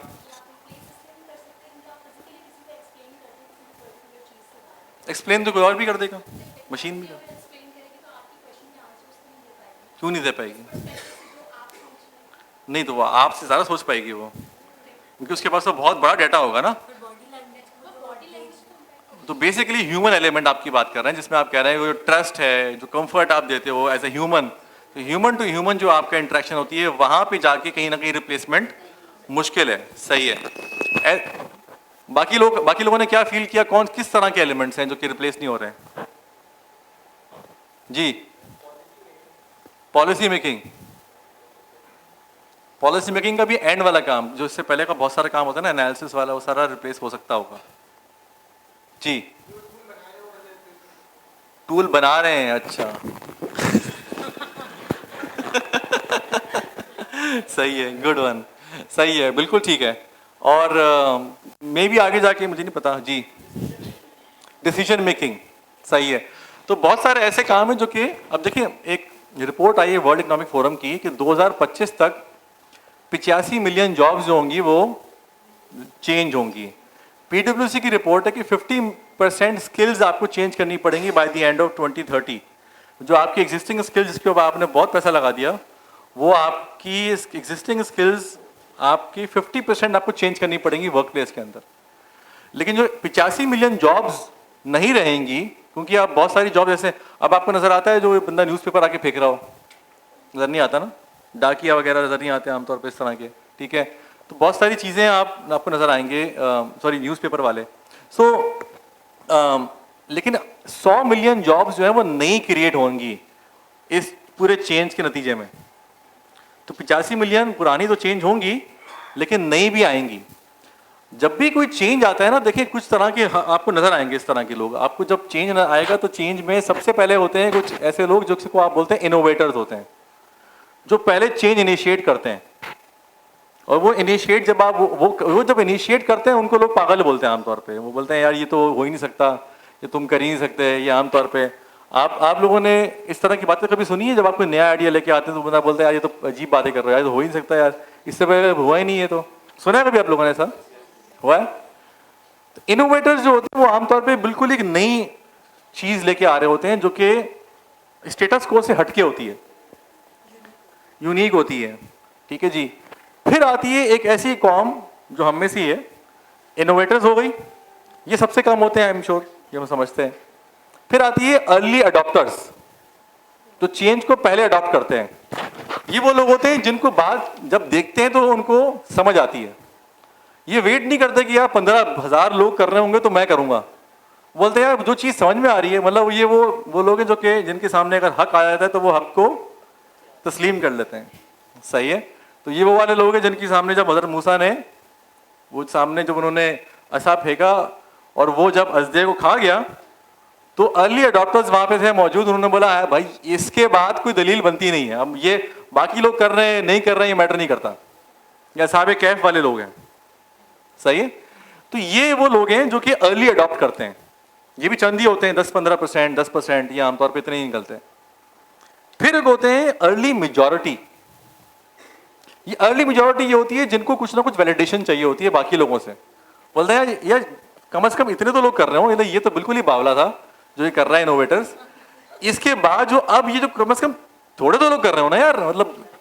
और ये मैंने फील किया जब हम लोगों ने जब स्टार्ट किया था ऑनलाइन एजुकेशन का, 2017-18 की बात है।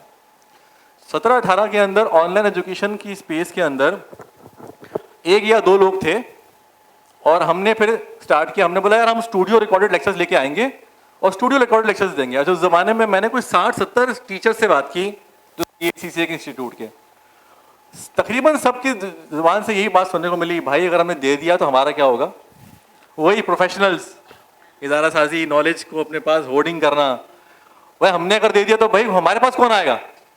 अगर ये यूट्यूब पे चला गया। अच्छा, 2 तरह की इनसिक्योरिटी थी इन लोगों को आमतौर पे। एक थी क्या, अगर हमने दे दिया तो हमारे पास कौन आएगा, ठीक है, तो देना जो है ना वो उनके लिए कमर्शियली वायबल नहीं था।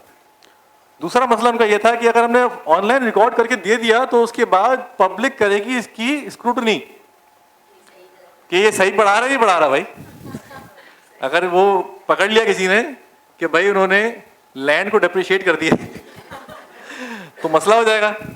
तो भाई ये तो 2 उनके मसाइल थे। अपनी नॉलेज पर उतना यकीन भी नहीं था, सही है। तो अच्छा, उनके पास गए, तकरीबन मुझे 1 या 2 लोग मिले होंगे जिन्होंने बोला हाँ चलो हम करते हैं। वो भी बड़े टीचर्स नहीं थे। तो हमने वो स्टार्ट किया 2017-18 में। उसके बाद जाके कोविड आ गया 2020 में। अच्छा, हम 2 साल से तैयार बैठे हुए थे, तो बोला भाई कोई चीज़ आ जाए ऐसा नहीं, मतलब ऑफ कोर्स, लेकिन कोविड आया। तो कोविड के बाद जब कोविड आया तो सब पैनिक कर गए। हमारे पास चीज़ तैयार थी, हमने फ्री में डालना शुरू कर दी। हमने बोला शुरू में हम अडॉप्ट करवाएं उन लोगों से, क्योंकि आवाम भी तो अर्ली अडॉप्टर्स नहीं होती ना भाई। आवाम को भी जब सर पे पड़ी तो उन्होंने बोला चलो ठीक है आप लेते हैं ऑनलाइन।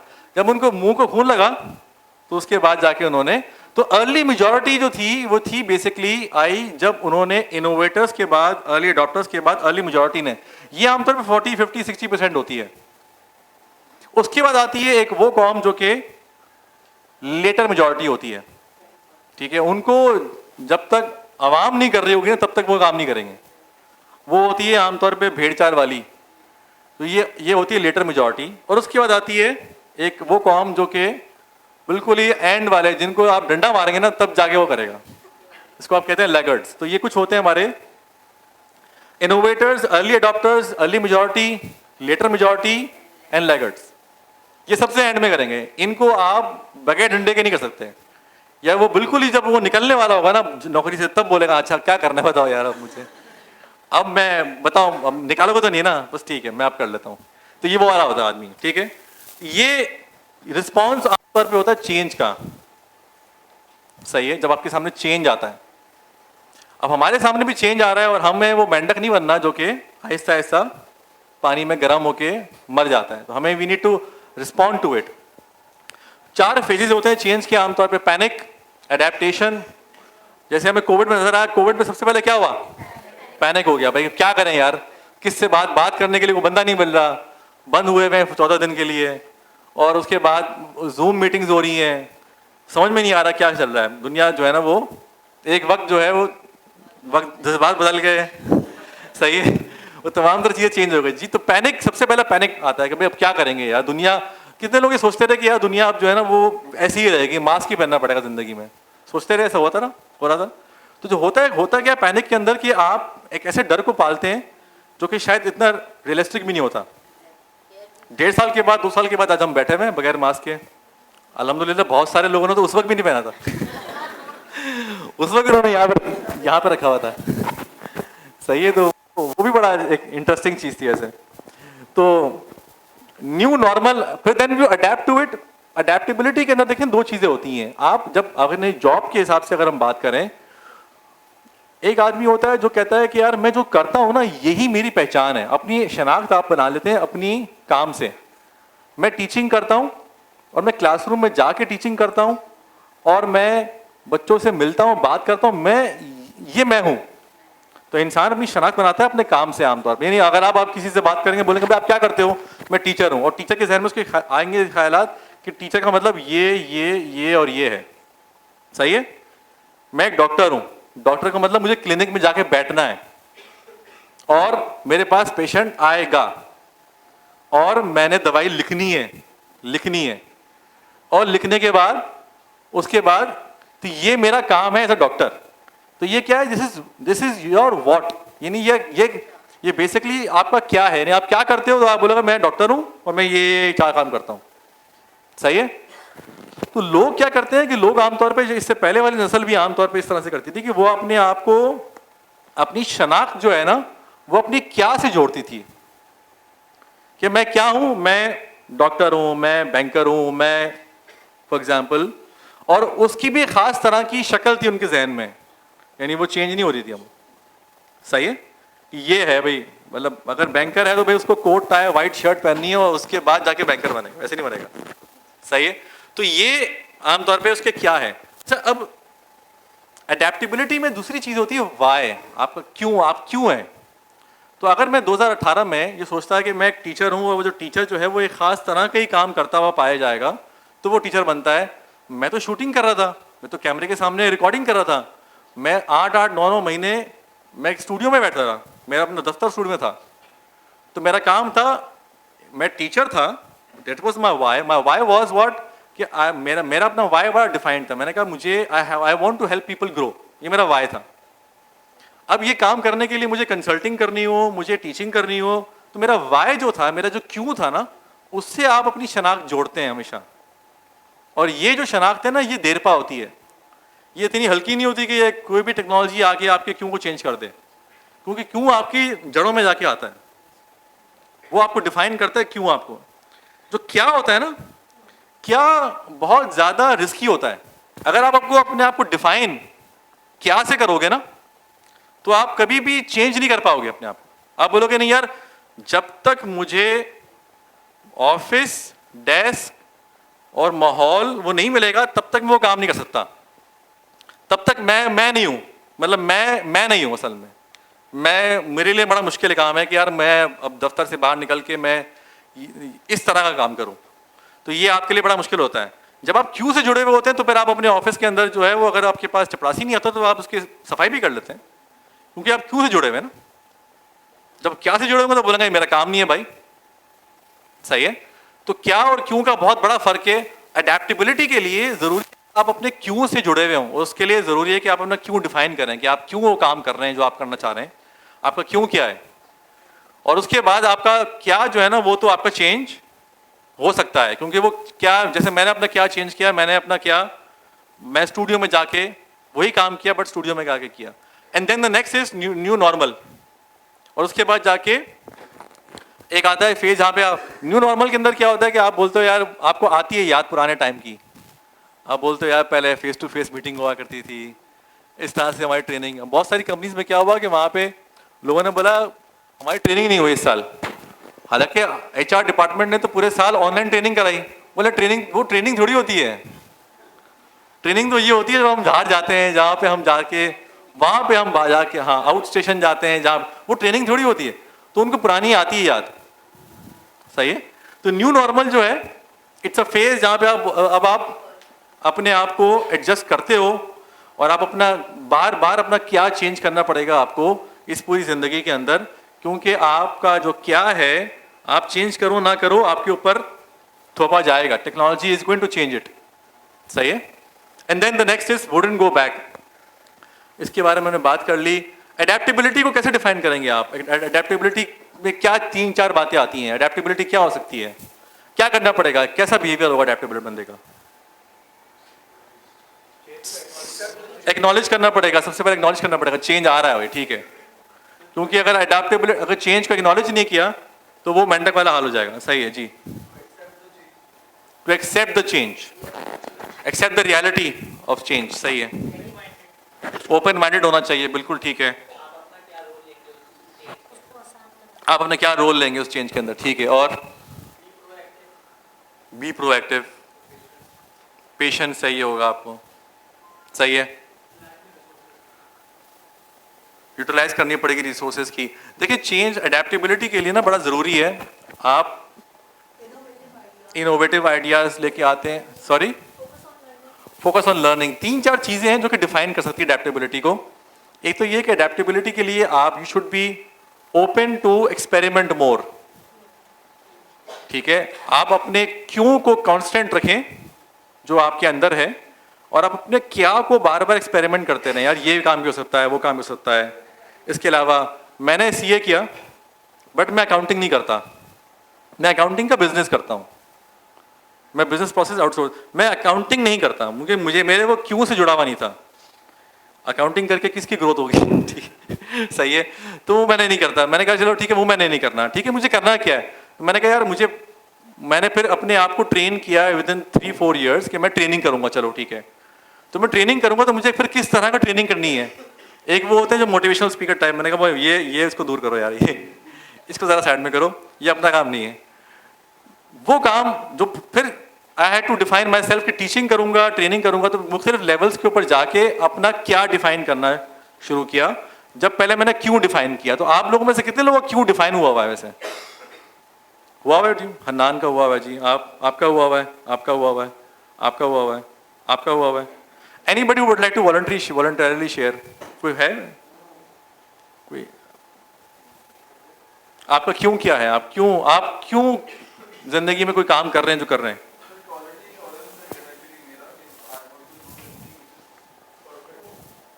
परफेक्शन पे लेके जानी है, मुश्किल हो जाएगा।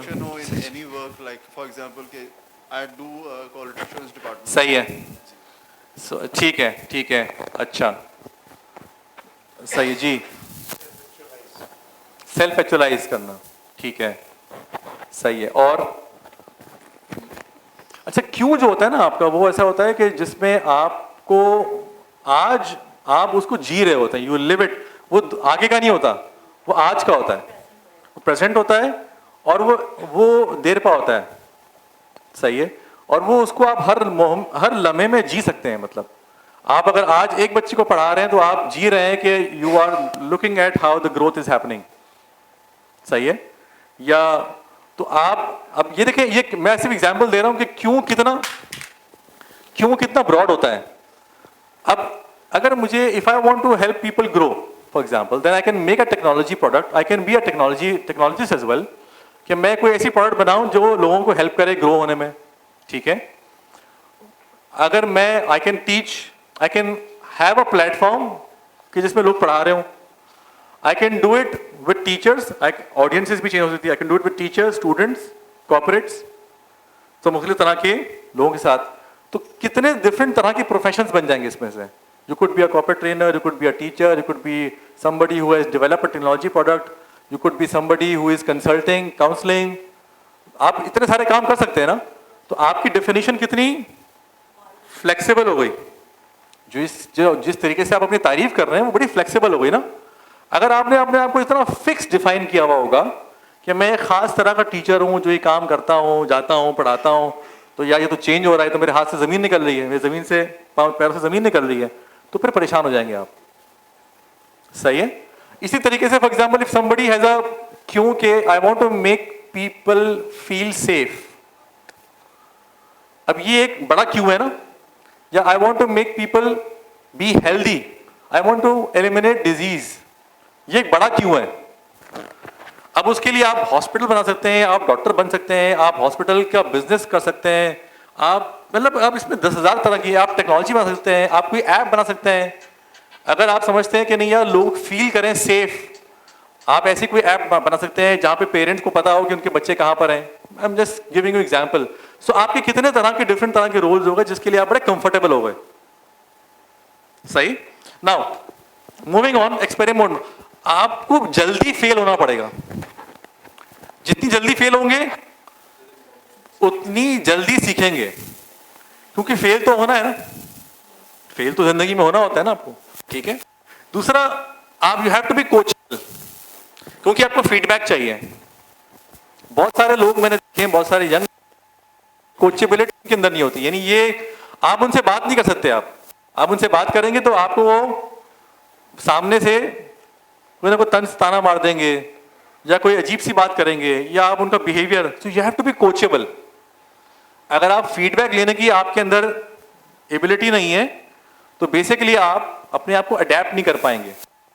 To be polite, patient, good listener, ये तमाम तरह चीजें आपको चाहिए होंगी। Third is you have to learn from mistakes. और कभी भी हमेशा नई गलतियां करें, हमेशा नई गलतियां करें, हमेशा तेजी से गलतियां करें, जल्दी जल्दी फेल हो। अजीब अजीब बातें बोल रहा हूं वैसे, क्योंकि आप और जितने ज्यादा नए तरीके से आप फेल होंगे उतना ज्यादा आपके लिए अच्छा है। तो इसमें से मैंने कोई पॉजिटिव बात तो नहीं की, सारे नेगेटिव वर्ड इस्तेमाल किए। जल्दी फेल हो, ठीक है, और आप सीखें उस गलतियों से और नई गलतियां करें आप, ठीक है। तो ये नई गलतियां करना बहुत इंपॉर्टेंट है। बार बार रिपीट करेंगे गलती, टाइम जाया करेंगे और रेस आगे। सो ये हमने बात कर दी। एक आखिरी हम बात करते हैं, लास्ट हमारी कॉन्वर्सेशन है, क्या हम सब कंपटीशन में है क्या? अगर हम ये सारी कॉन्वर्सेशन जो हमारी हो रही है सर्वाइवल ऑफ द फिटेस्ट वाली, तो क्या हम आपस में कंपटीशन में है या फिर ये क्या है? आर वी ऑल, ये क्या हो रहा है जी? है या नहीं है? क्या हम आपस में कंपटीशन में है या नहीं है? फॉर श्योर यस, सही है। तो ये जो कंपटीशन है, ये यानी इसका मतलब क्या है? आप कैसे डिफाइन करते हैं आप? क्योंकि आपको इतना यकीन है तो मैंने कहा आप ही से पूछ लूं। आपसे बात होती। जी जी जी जी।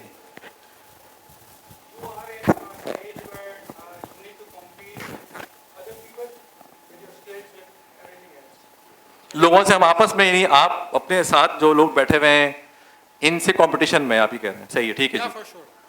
Anybody else who would like to define, कैसे कंपटीशन में हम? जी।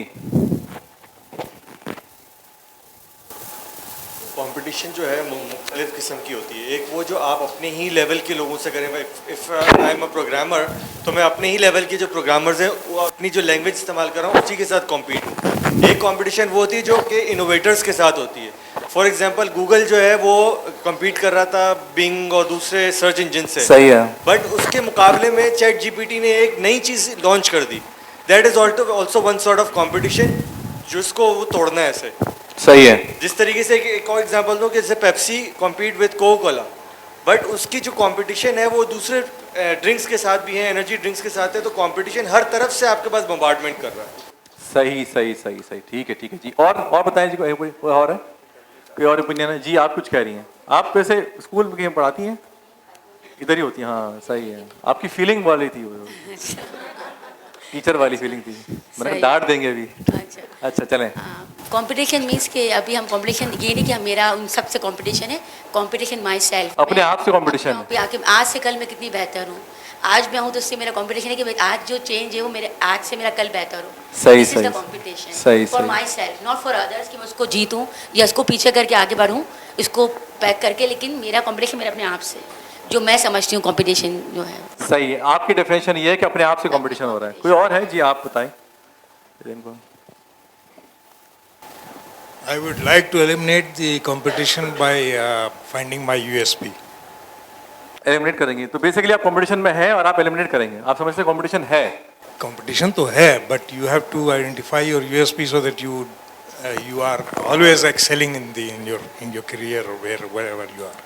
सही है। तो आपको यूएसपी आइडेंटिफाई करनी पड़ेगी। कंपटीशन है इसका मतलब। सही है जी, सही है जी। आप बताएं जय दिन। लोग ग्लोबली ये समझते हैं कि अगर हम कंपटीशन करेंगे तो हम आगे बढ़ेंगे, और मेजॉरिटी लोग ऐसे होते हैं जो कंपटीशन करती है। बट मेरा पर्सपेक्टिव ये है कि हमें कंपटीशन नहीं करना चाहिए एज अ ह्यूमन, क्योंकि अगर हम कंपटीशन करते हैं तो हम सामने वाले के लेवल तक सोचते हैं कि हम इससे ज़्यादा नहीं, हम इतना करेंगे तो हम कॉम्पिटिटिव हैं। सही है। आगे जैसे ही उस लेवल पे हम पहुंचते हैं, हम समझते हैं कि हमने फतह कर लिया, वी आर द विनर्स, हम ही जीत जाएंगे। तो ये हमें नहीं सोचना चाहिए कि हमारे अंदर कंपटीशन हो। हम अपने आप को सही करें और जितना वास्ट हम जा सकते हैं हम उतना जाएं। सही सही सही।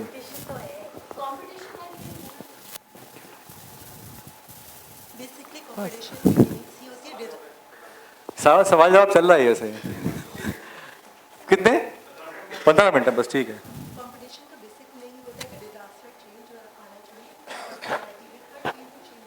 माइक आपका वो जो आपके हाथ पर था। जी जी।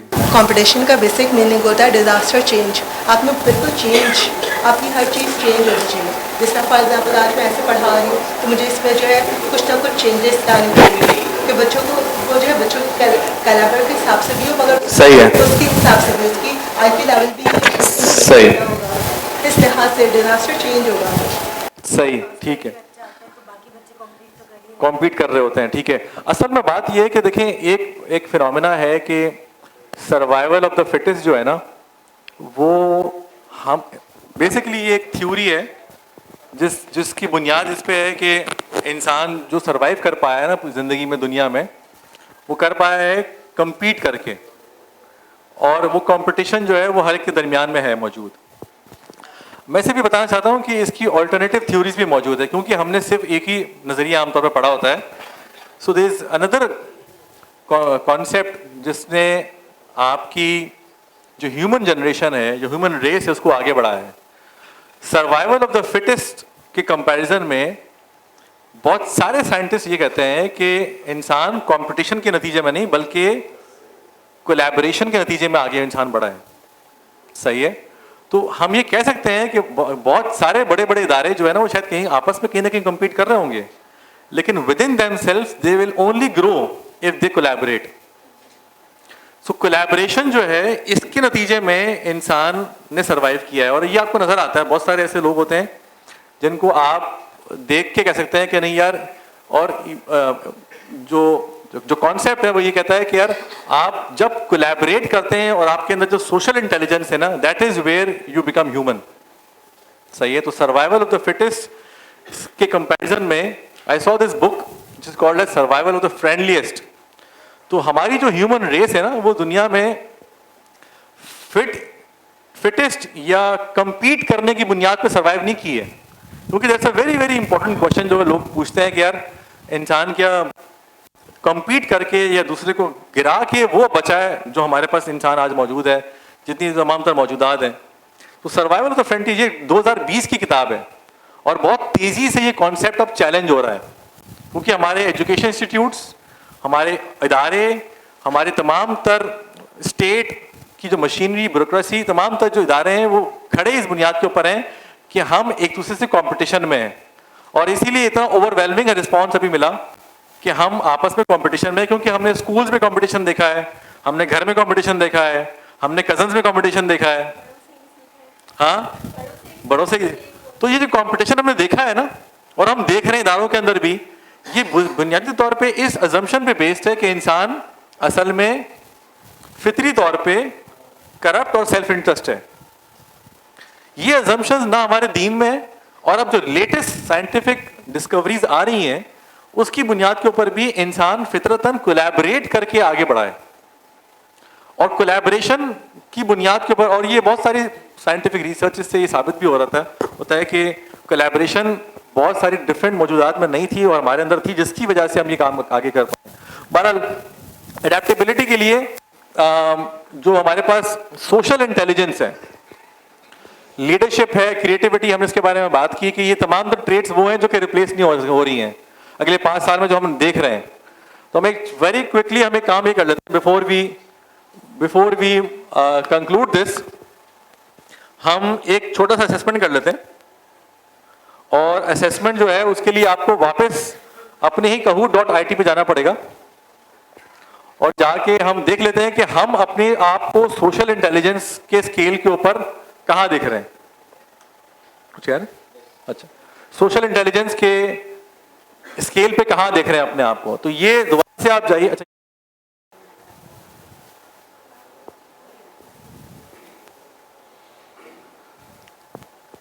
इसमें म्यूजिक नहीं चल रहा?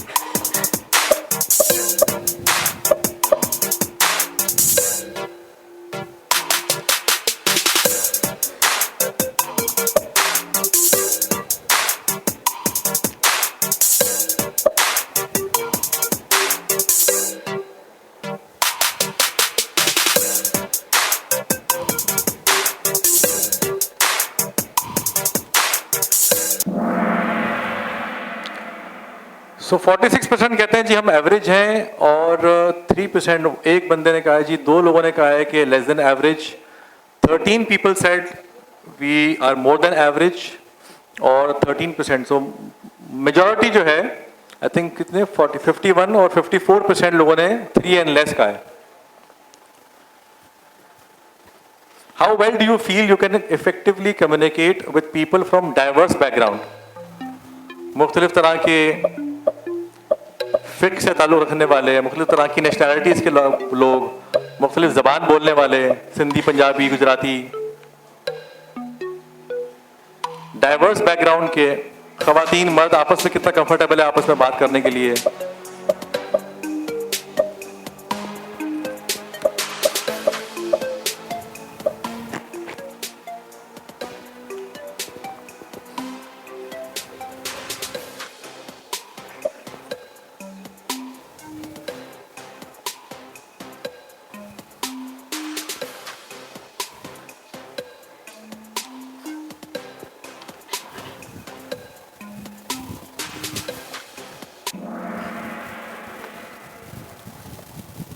%, 31% सेड कि हम एवरेज हैं, और 44% said more than average, and 15% said extremely comfortable.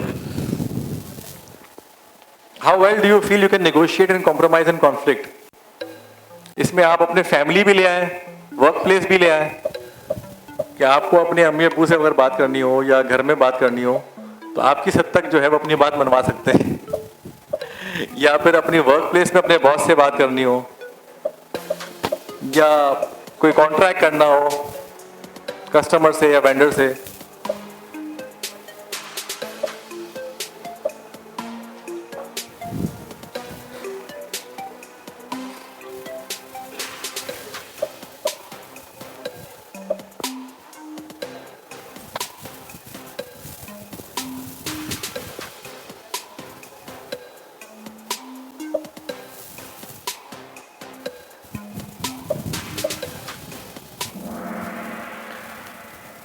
All right, तो 38% लोगों ने कहा 3 एंड लेस, एंड 46% लोगों ने कहा more than average, and 15%. All right, how well do you feel you can handle criticism और negative feedback in a constructive manner?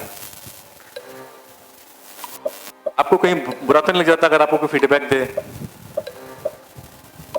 सोचें आप अपने पिछले 1-2 कॉन्वर्सेशन में जहां पे इस तरह से हुआ हो और आपने किसको कैसा रिस्पॉन्ड किया, and then keeping in view that thing, इसको रिस्पॉन्ड करें.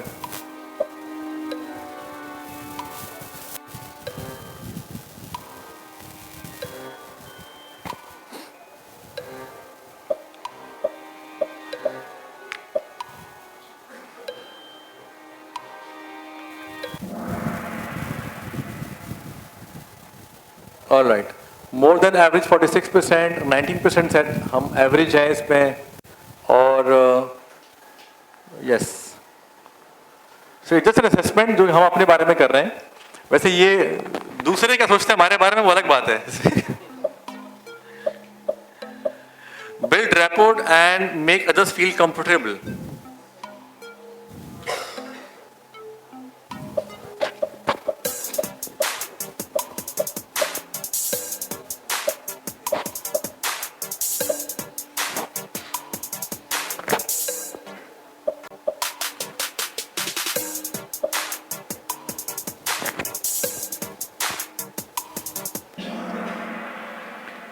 All right, दी कहते हैं भाई हम we are average in 18% said average, more than average 52%, extremely comfortable कहते हैं जी हम बाकी लोगों को कंफर्टेबल, ये आमतौर पे काउंसलर्स का लेवल होता है वैसे 5 वाला, ठीक है, जो आप लोगों ने अपना डिफाइन कर लिया ऐसे, जो प्रोफेशनल ट्रेन काउंसलर्स होते हैं.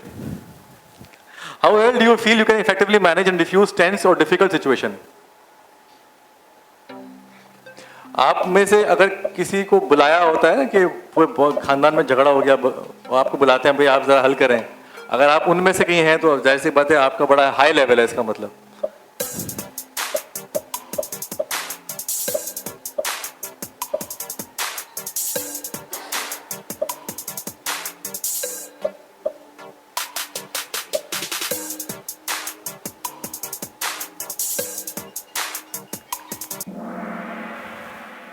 All right, 36% said average, less than average 14%, not comfortable at all 8%, and 22% said extremely comfortable. How well do you feel you can effectively manage and diffuse? ये तो हो गया ना, इसको आगे बढ़ाते हैं. How good are you at managing, balancing multiple projects and tasks at once?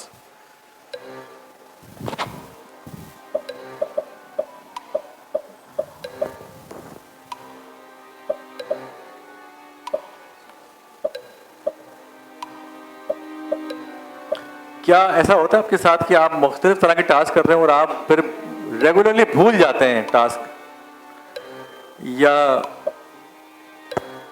कोई ईमेल नहीं की, कोई फॉर्म नहीं भरा, इस तरह के डिफरेंट तरह के काम, या किसी को जवाब देना था वो नहीं दे पाए? और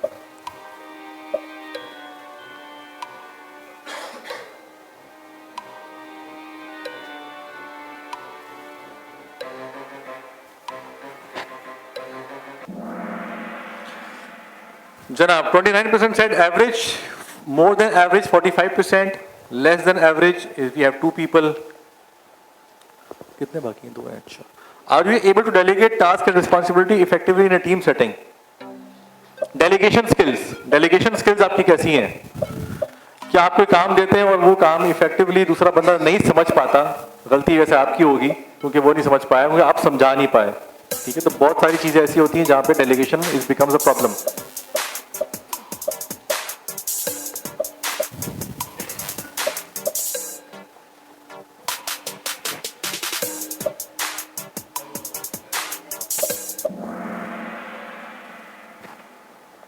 जनाब average 38%, more than average 26%. Are you able to say no when needed? ये बड़ी इंपॉर्टेंट स्किल है. ना कितना आसान है आपके लिए और मुश्किल है आपके लिए बोलना. आम आदमी को ना बोलने का मसला नहीं होता, ठीक है, जिसको आप जानते हैं वहां ना बोलना आपके लिए कितना मुश्किल आसान है.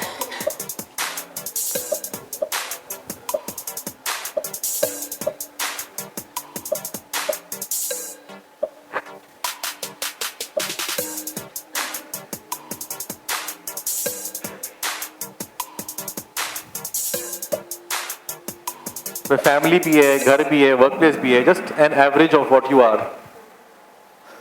Alright, 28%. This I highly doubt.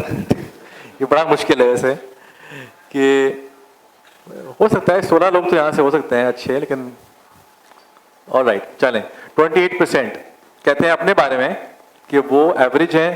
23% more than average. 18% यानी 9 और 7 लोग. Can you work well under pressure and find effective solutions to problems?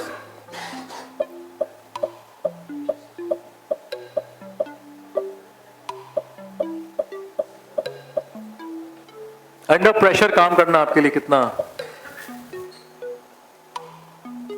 मुश्किल या आसान है?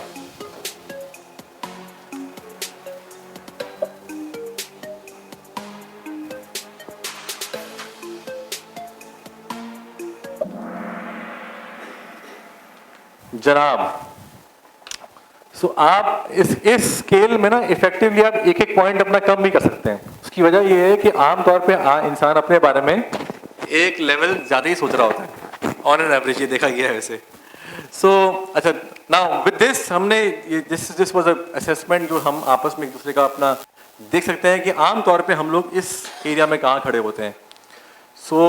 With this I conclude. कोई सवाल आपके हैं तो आप बात कर सकते हैं, सवाल जवाब. सॉरी टाइम ओवर हो गया, बस ठीक है, नेटवर्किंग में करने चले. Thank you very much, thank you very much.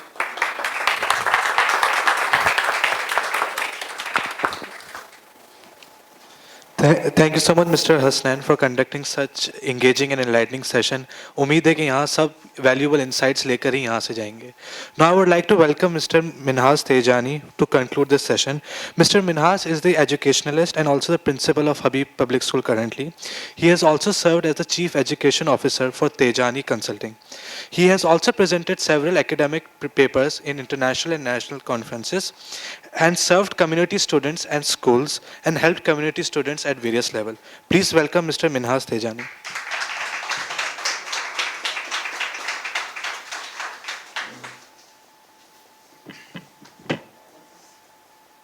बिस्मिल्लाहिर्रहमानिर्रहीम, अस्सलाम वालेकुम।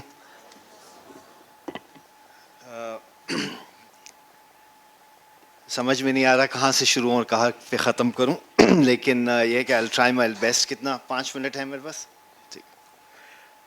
सबसे पहले तो I would like to appreciate and thank the management of Khoja Jamaat for organising these very enlightening events.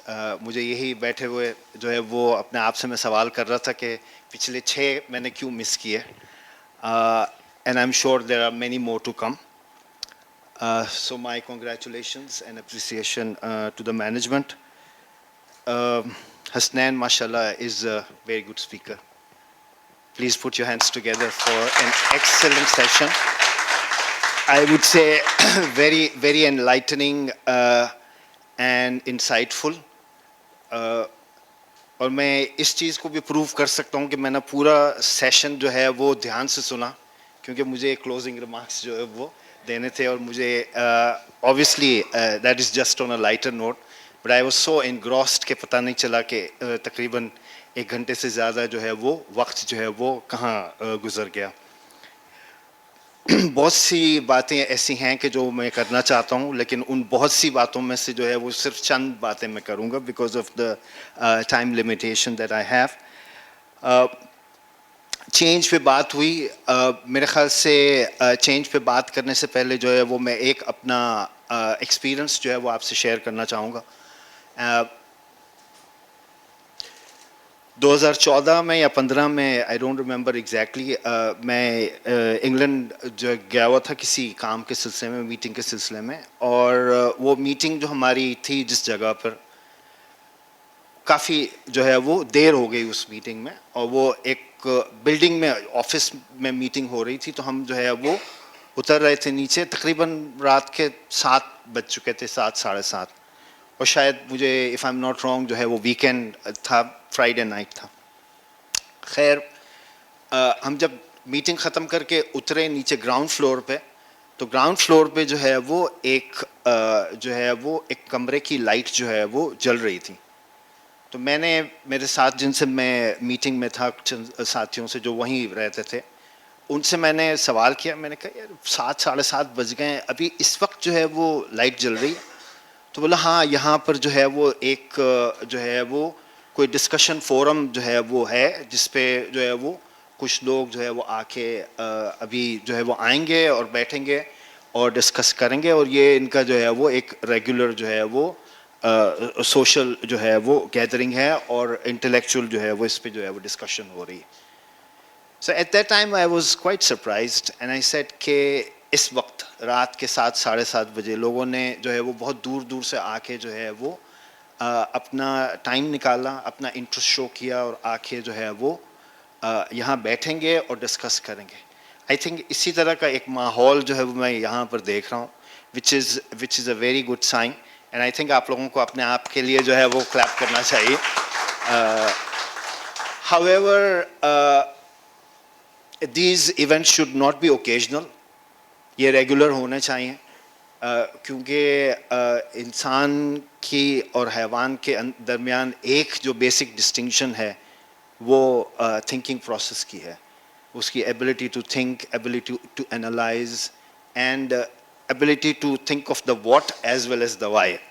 So ये एक regular feature होना चाहिए. Again, my congratulations to the community for taking this step, लेकिन frequently जो है वो इन चीज़ों को जो है वो होना चाहिए. Change पे 1 या 2 बातें कहूँ और फिर मैं अपने जो है आपसे इजाज़त लूँगा. मैं तकरीबन 30 साल से ज़्यादा हुआ एजुकेशन की फील्ड से वाबस्ता हूँ, और अब ऐसा लगता है कि मुझे कुछ भी नहीं पता. शुरू में ऐसा लगता था कि बहुत कुछ पता है, और मैं अक्सर टीचर्स को जो नए आते हैं उनको ये बात ज़रूर कहता हूँ कि teaching is very easy for those who don't know it, and it is very very difficult for those who know it. So यही फोकस जो है वो किसी भी प्रोफेशन में किसी भी इंसान की ग्रोथ के लिए जो है वो बहुत इम्पॉर्टेंट है कि अगर आपको इम्प्रूव करना है और आपने ये फील कर लिया कि भाई जो है वो आप एक लेवल पे पहुंच गए हैं, आपने क्वालिफिकेशन हासिल कर दी है, आपको सब आता है, I think that is a very very wrong feeling. और आज मैं यकीन करें, मैं एग्जैजरेट नहीं कर रहा हूँ, but there are so many things that I learned myself. So every day is a learning day. और कामयाबी के राजों में से एक सबसे बड़ा इम्पोर्टेंट राज ये है कि अगर आप डेली बेसिस पर नहीं सीखेंगे नई चीज़ें, और जो हसनैन ने बिल्कुल बहुत सारी अच्छी बातें की, लेकिन उनमें से एक जो अच्छी बात, द एलिमेंट ऑफ फेलियर। और मैं बैठा बैठा जो है वो यही सोच रहा था और दिल में हंस रहा था कि मैं जो है वो एक ऐसे प्रोफेशन से जो है वो ताल्लुक़ रखता हूँ जहाँ फेलियर को जो है वो बिल्कुल गलत समझा जाता है, ठीक। और अनफॉर्चुनेटली उन बच्चों को फेल कर दिया जाता है जो बेहतर होते हैं, लेकिन फिर भी वो ठीक है, वो किसी एक मार्क तक या एक माइलस्टोन को जो है वो अचीव नहीं कर पाते हैं। तो फेलियर का मैंने FAIL, उसको अगर एक्रोनिम के तौर पर FAIL को अगर हम समझने की कोशिश करें तो वो कहीं मैंने पढ़ा था, आई डोंट रिमेंबर कहाँ पढ़ा था, लेकिन वो बात जहन में रह गई और दिल में रह गई, और वो है फर्स्ट अटेम्प्ट इन लर्निंग। ठीक है, तो आपका फेलियर अगर है तो उसको कंसिडर ना करें कि भाई आप जो है वो ज़िंदगी भर के लिए फेल हो गए, लेकिन fail fast and that helps you to learn. So it's a first attempt in learning. Professor Michael Fullan की मुझे बात याद आ रही है on change. He says change is a process. It is not an event. Again, अगर आप change अपने अंदर लाना चाह रहे हैं, अपने इदारे के अंदर लाना चाह रहे हैं, one after the other, the process continues, the growth, goes on. दो बातें सिर्फ मैं कहना चाहूँगा एज अ टेक अवे, 2 या 3 क्विकली। सबसे पहली बात तो यह है कि एक स्किल जो 21वीं सदी के लिए और आगे आपकी ग्रोथ के लिए, स्पेशली जो लोग जो है वो यंगस्टर्स हैं उनके लिए बहुत ज़रूरी है, और हम सब के लिए including myself, learning how to learn is very important. ठीक, इसको थोड़े से मुश्किल कॉन्टेक्स्ट में या मुश्किल अल्फाज में मेटाकॉग्निशन भी कहा जाता है, लेकिन वो ज़रा भारी वर्ड है। Learning how to learn is a simpler way. ठीक है, तो अगर आपके अंदर ये सलाहियत पैदा हो गई, या आपने ये सीख लिया कि भाई किस तरह से लर्न करना है, किस तरह से नई चीज़ों को जो है वो जल्दी क्विकली जो है वो सीखना है और समझना है, that is one skill. So learning how to learn is something, if you can develop that, that's very very essential. और दूसरी बात, again moving from competition to collaboration, very very essential. जो in fact जो phrase है survival of the fittest, जो Darwin की theory से लिया गया है, जिसको definitely जो है वो हमारा जो मज़हब है उसको नेगेट करता है, और वही बात आज की साइंस जो है वो प्रूव कर रही है। और अगर आप चाहें तो इंटरनेट पे जो है वो बहुत सारे मुख्तलिफ आपको आर्टिकल्स और बुक्स जो है वो ऐसी मिलेंगी जो इस बात को अब नेगेट कर रही हैं कि सर्वाइवल ऑफ द फिटेस्ट वाली बात जो है वो it's no more there is no element of competition, there is an element of collaboration, and if we can work as a community, if we want to really grow and prosper, collaboration is in fact the way forward. तीसरी और आखिरी बात मैं कहूँगा वो है move from the mind to the heart. ठीक है, we are intellectual beings, जिस तरह मैंने कहा हमें जो है वो हैवानात से जो है वो एक चीज़ जो डिस्टिंग्विश करती है वो हमारा पावर ऑफ थिंकिंग है, लेकिन बहुत सारे ऐसे एस्पेक्ट्स हैं कि जिसमें हमारे जो इमोशंस हैं, जो हमारा, और अब आजकल जो है वो जब डैनियल गोलमैन ने ये किताब लिखी इमोशनल इंटेलिजेंस, उसके बाद से ये कॉन्सेप्ट जो है वो और मज़ीद जो है वो ज़्यादा लोग समझ भी पा रहे हैं। और 21वीं सदी जो हमारे अब का दौर है, और जो ChatGPT नहीं कर सकता है, अगर आप ChatGPT पे जाके जो है वो किसी फीलिंग के बारे में उससे जो है वो करें डिस्कस, तो वो नहीं कर सकते। कोई रोबोट जो है वो फीलिंग्स को जो है वो नहीं रिप्लेस कर सकता। So this is a unique ability that we have as humans, and let us all appreciate that uniqueness that Allah subhanahu wa ta'ala has put in us, और इसको जितना ज़्यादा बेहतर से बेहतर तरीके से जो है वो हम अगर यूज़ करें और यूटिलाइज करें, that be the best. With these words, thank you so much. Jazakallah for giving me this opportunity, and Hasnan, a very, very, very well articulated session. Thank you so much, and thank you to the Khoja Jamaat management. Shukriya.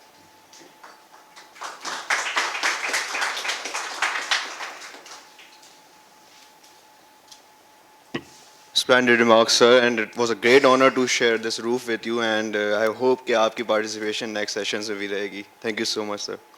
Quickly moving to the conclusion, I would like to invite one of the esteemed seniors, Mr. Shahid Khoja Sahab, member of Pakistan Federation, to come up on stage and present the token of gratitude to our esteemed guest, Mr. Hassan Badami, sir, please.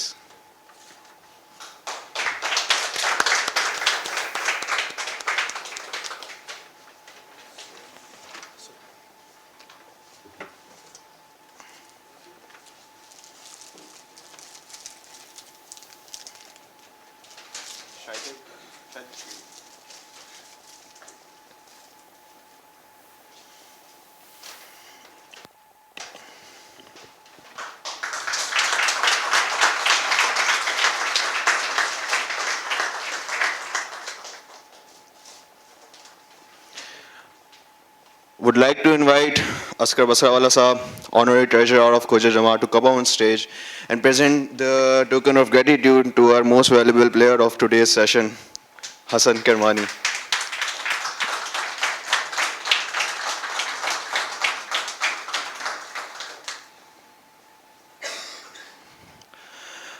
And I'm sure you all will be waiting for the most awaited thing, obviously networking, and साथ में refreshments भी है. So I would like you all to please raise up on your seats so we can conclude this program with Dua Imam Zamana. Bismillahirrahmanirrahim. Allahumma kulli waliyikal hujjat ibn al-Hasan.